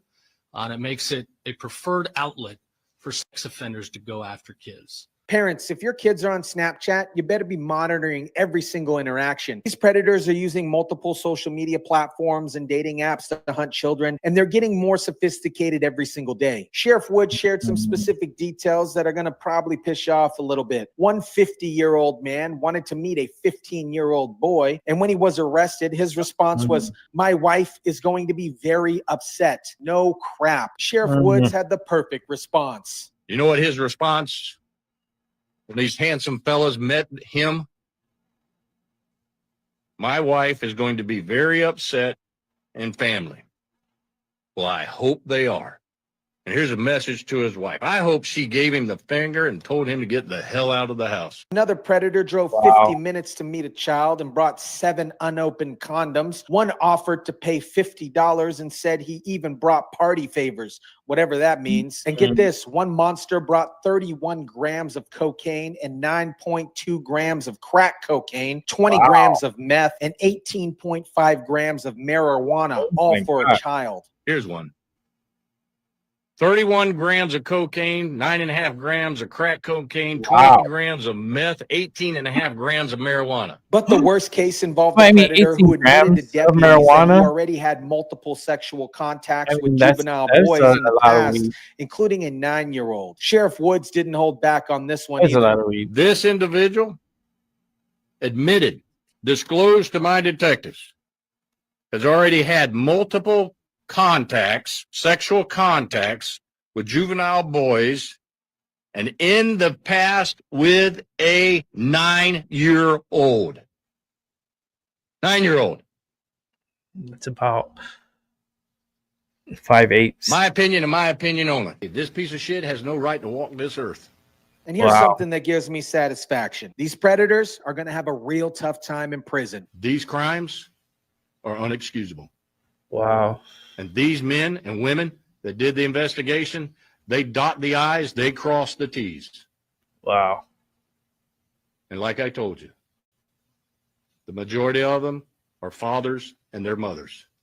Attorney General made it clear that Florida is going to prosecute these cases to the fullest extent of the law. No pre-deals, no slap on the wrist. These predators are going away for as long as possible. For every day I'm Attorney General, we're going to be working minute why by is it only minute Florida? to capture It as has many to of be these all guys as states. possible. The detectives who worked on this case are the real heroes. Sheriff Woods pointed out that most of them are fathers and mothers themselves, and they had to see and hear things that would traumatize most people. They do this job because they are dedicated to protecting children. America, this operation in Marin County shows what happens when you have real law enforcement leaders who aren't afraid to do their job. Sheriff Billy Woods didn't just arrest these predators. They sent a message that Florida will not tolerate crimes against children. 40 predators off the street in 6 days, 6 illegal aliens who will be deported after they serve their time, a university forced to revoke a predator's visa, and a clear message to parents about the dangers of social media platforms like Snapchat. Those monsters thought that they were going to abuse some kids, but instead they found out what real justice looks like. And when they go to prison, they're going to find out what inmates think about child predators. Trust me, it's not going to be pleasant. This is what happens when you have leaders who put children's safety above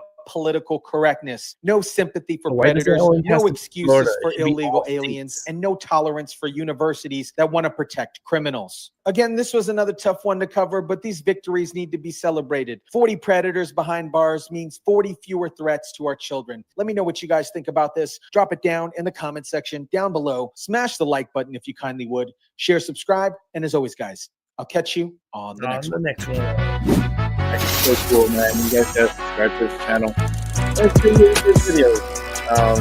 Very good reporting. He is a friend of mine, so let's catch the next one here because we have another one of Tyson De La Cruz. It's a back-to-back night. Back-to-back night.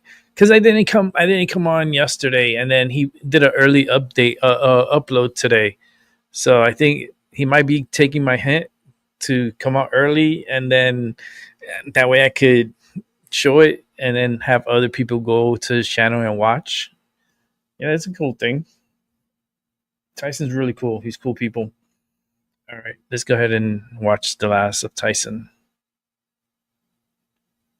It is my testimony that the border is secure, and we are working every day, day and night, to increase its security. America, a bombshell government audit reveals that Border Patrol agents failed to screen thousands of migrants for terrorist ties, including a 600% explosion in potential terrorists crossing our border. And when the public supervisor tried to warn the public, Biden's people told him to shut up because they were trying to convince the public that there was no threat at the border. While we're being told the border was secure, migrants from terrorism-linked countries were being released into neighborhoods without the FBI even checking checking their phones for terrorist contacts. This isn't incompetence. This is treason.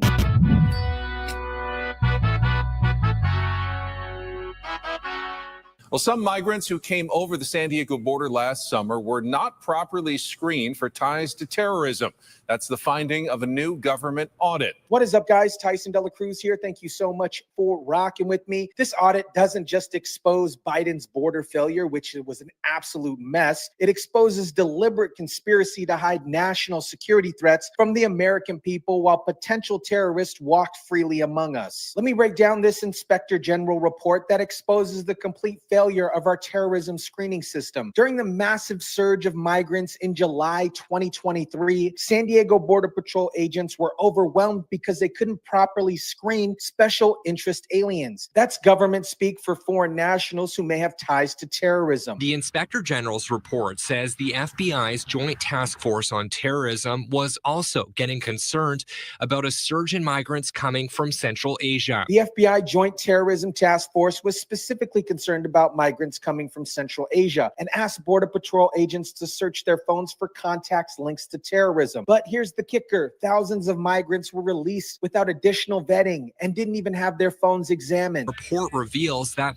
thousands of migrants were released without additional vetting and didn't have their phones examined for contacts linked to terrorism. Think about that for a second. The FBI identified specific terrorism concerns, requested enhanced screening, and Border Patrol agents told them that it wasn't sustainable because of the huge amount of volume of migrants. So instead of stopping the surge, they released potential terrorists into American communities. In Georgia, not They're long here. ago, didn't you? They made an ad about a young woman who'd been killed by an immigrant. Yeah, well, if they'd all been properly vetted, that probably wouldn't have happened. You know what's crazy? While we're talking about the government failing to properly screen people who could be dangerous, there's another system where people get overwhelmed and don't get the screening that they deserve. Medicare. If you're 65 or older, you know how he's confusing like, it can be to figure Tyson's out what really plans good with actually the work for you freaking, versus the like, ones that just benefit selling. the insurance companies. This is exactly why Chapter I is gotta different. skip They it. take the time But to properly if you go watch the get show, you thorough can watch help about that the you free deserve. Medicaid. Now back to the explosive terrorism numbers. Here's where this story gets has to make absolutely money. infuriating. A former Border Patrol agent in charge of San Diego testified before Congress about the massive increase in special interest aliens under Joey Biden. And the numbers are absolutely staggering. Aaron Heike testified that before 2021, his agents arrested 10 to 15 special interest migrants a year. But by 2023, they had arrested more than 100. Let me repeat that. San Diego Border Patrol arrests 10 to 15 special interest migrants per year. Under Joey B, that number exploded to over 100 in 2023 alone. That is more than a 600% increase in potential terrorists crossing our border. But here's the most damning part of his testimony. This Border Patrol supervisor was told by the Biden administration that he couldn't release this information about the massive increase in potential terrorists. I was told I could not release any information on this increase in SIAs or mention any of the arrests.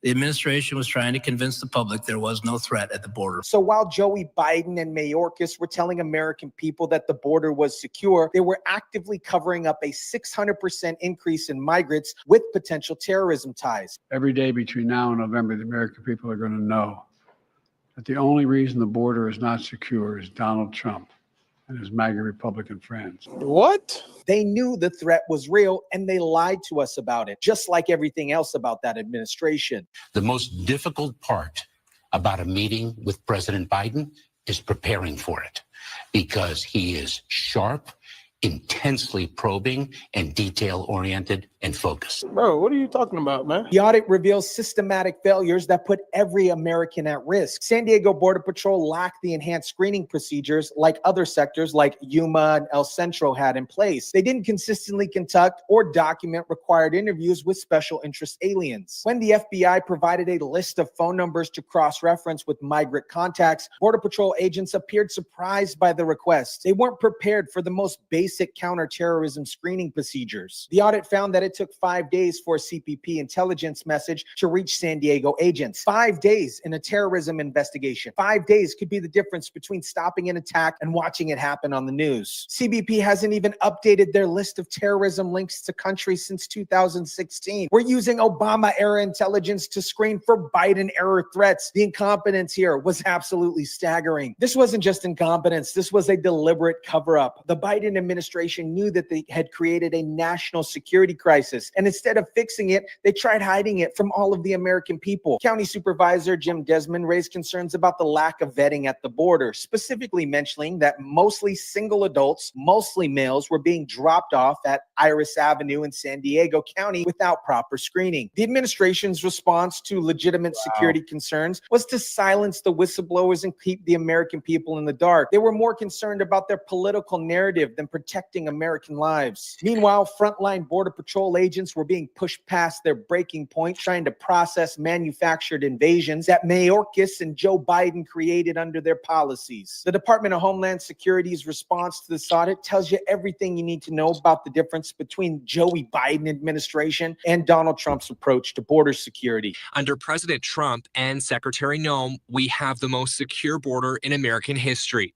The Biden administration manufactured an invasion of our country that pushed frontline resources past the breaking point, especially in San Diego. DHS didn't slice up any words. They called Biden's border crisis a manufactured invasion that put our country at risk. Under Trump's leadership, CBP is now enforcing the law and stopping illegal hombres from crossing at historic levels. Under President Trump's leadership, CBP is enforcing the law and stopping A lot of them illegal are here, a lot of crossings them are at in historic LA. levels.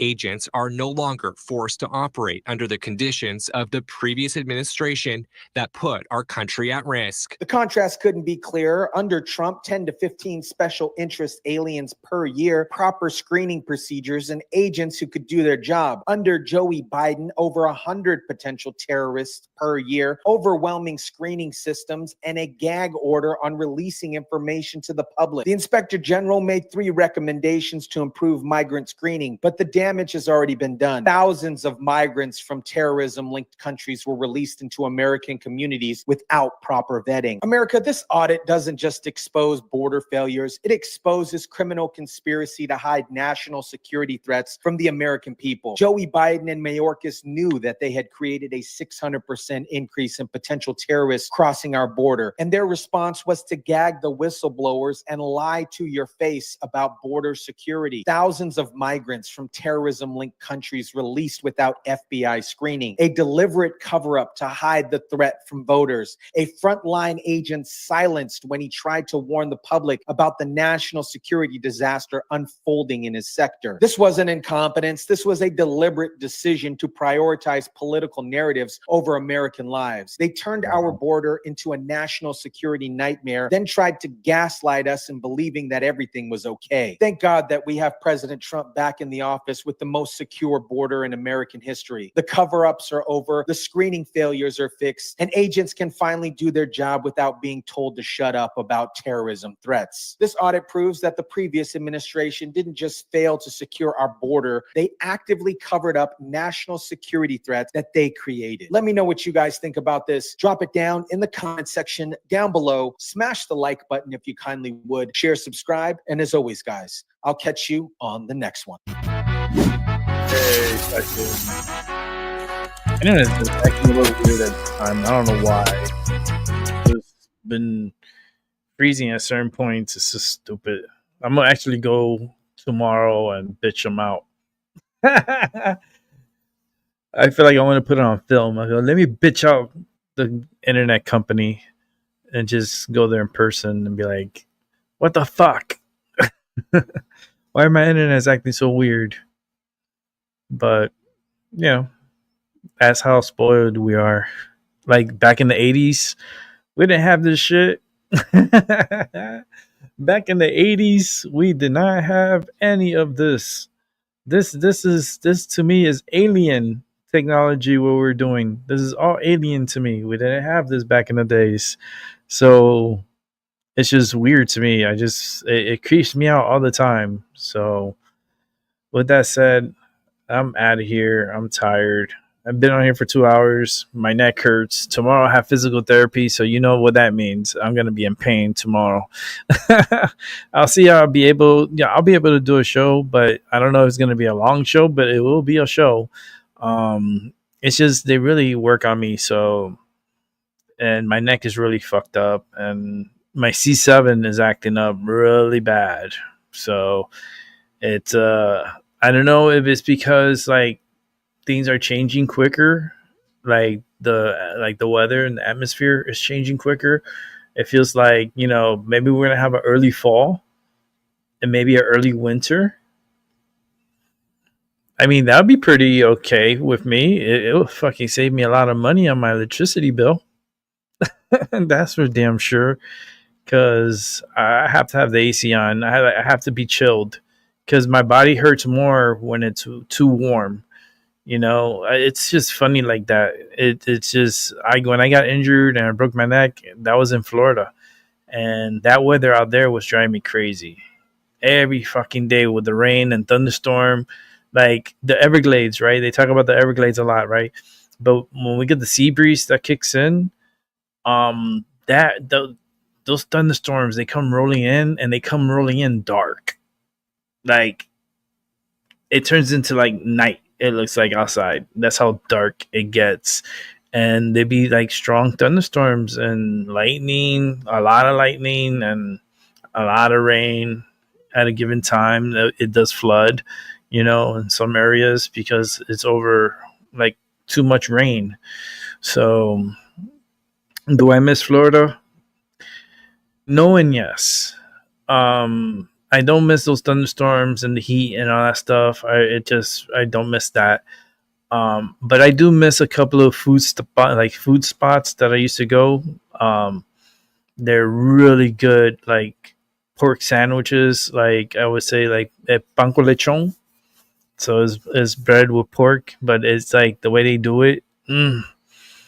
It's like so delicious, and their steak sandwiches are good. That's the only thing that would make me go back to Florida is the food and the family. I'm like, it's a headache.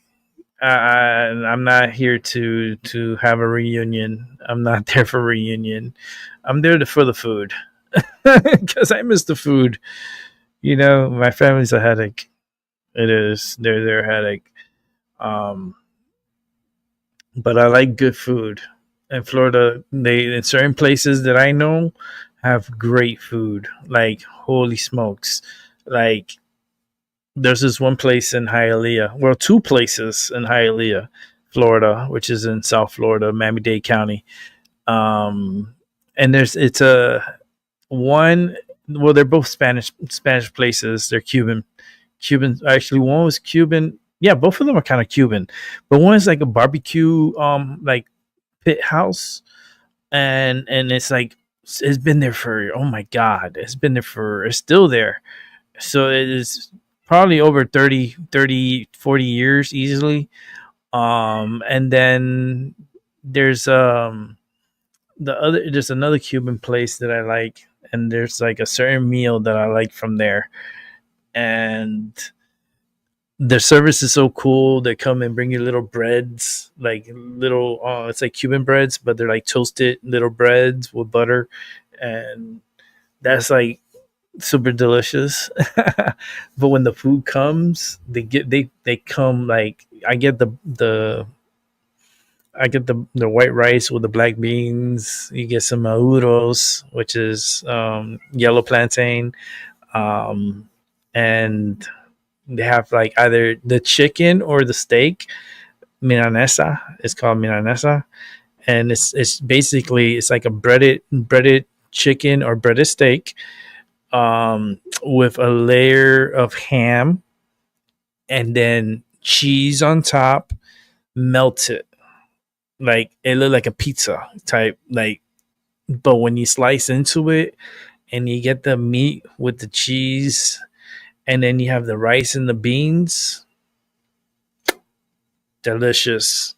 When I do go to that place, when I go back to Florida for to reminisce. That's pretty much reminiscing, because I'm going to reminisce all the places and document it. I'm going to document it and put it into YouTube world. So you guys going to have a full documentation of my life when I used to live in Florida, and show you like what it looks like now. I don't know. I never took any pictures when I was like little or anything like that of the area, because everything has changed. There's a lot of change has happened since since I've been there. It's been, oh my God. I've been living in Connecticut for almost, let me see, this is 2025. I would say almost 14 years. And they want me to run for Congress. They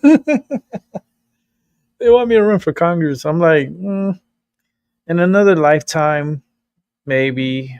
It's just because it's a lot of work. My neck is jacked up. I have too much pain. You don't see I'm holding my fucking neck up on my fucking fist now. I'm in pain. So I took my medicine, some of my medicine. I'm almost done with it. And I'm going to relax, watch some Monday Night Raw, which I got to catch up and watch, because it started at 7 p.m. and I'm doing my show, so that's just what it is. But I could always go. What I like about it is, like with Netflix, you can go back and rewind, and you can watch it from the beginning. So that's pretty cool, That's the only reason why I like it, like having like Raw now on Netflix.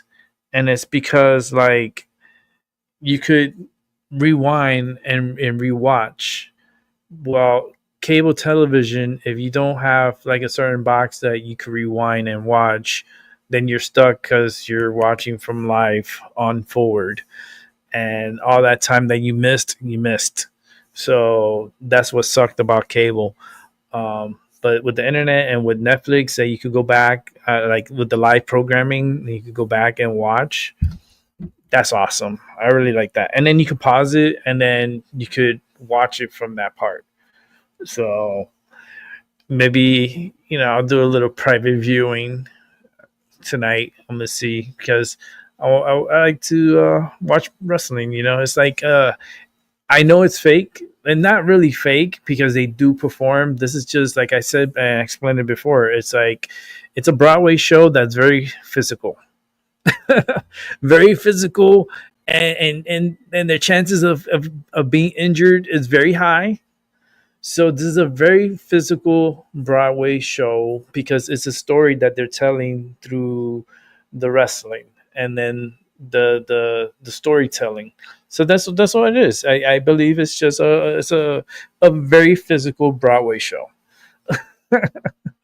And I like watching it, because I feel like I could be a writer for them, because a lot of stuff that I even predict, it's very because you see the direction and where they want to go and where they want to take their company to, and every month it's a pay-per-view, so every month it's they get eyes on them, and wrestling could be overwhelming. It does, but I like to watch sometimes the Raw after a big event, like after, let's say, WrestleMania, or after like SummerSlam, which is today. I like to see the next day, the Raw, and see how it goes, and then maybe SmackDown on Friday. But then I don't watch every week. I'm not one to watch every week. I really like to watch the pay-per-view. It's just something about watching it like on Peacock, and like the special, when they have their events. It's entertaining to me. So with that said, I'm out of here. Have a good morning, good afternoon, and good night. And I'll catch you on the flip side. And I'll definitely be back on tomorrow. I don't know how I'm going to be feeling. Maybe looking a little bit better, because I look like a little wolf here. I need to go see the barber. I need to go see the barber and get myself all fixed up, and come back here. Maybe I should do that. I should go to the barber tomorrow, and I got physical therapy first, so I don't know if I'm going to be able to sit on that barber's chair. I'm just saying, because after physical therapy, and it's very painful. Like, she applies the cream and all that stuff on me to kill the pain, but my spine is really fucked up. You know what I mean? So it is what it is, and I just got to deal with it. It's just, arthritis is a bitch too, and I have it in my spine, so it's very painful. And before I leave, I have a quick little story. I went to the dispensary today, right? And there was this guy. He was ordering medicine for his wife, because his wife is having like really bad back pains, and he needs to get her something to help her sleep and stay asleep, right? So he was like, I the last time I came here, I spoke to one of the pharmacists here, and they recommended me something, but it didn't really work for her. So it's like, I'm trying to get her something that will work for that pain and all the stuff, and she's able, help her sleep and so forth. And he kept, on with the story. I go, I got a solution for that. He said, yeah, what's that? I go, a hammer. Oh no. I said, yeah, it's a solution for that, a hammer.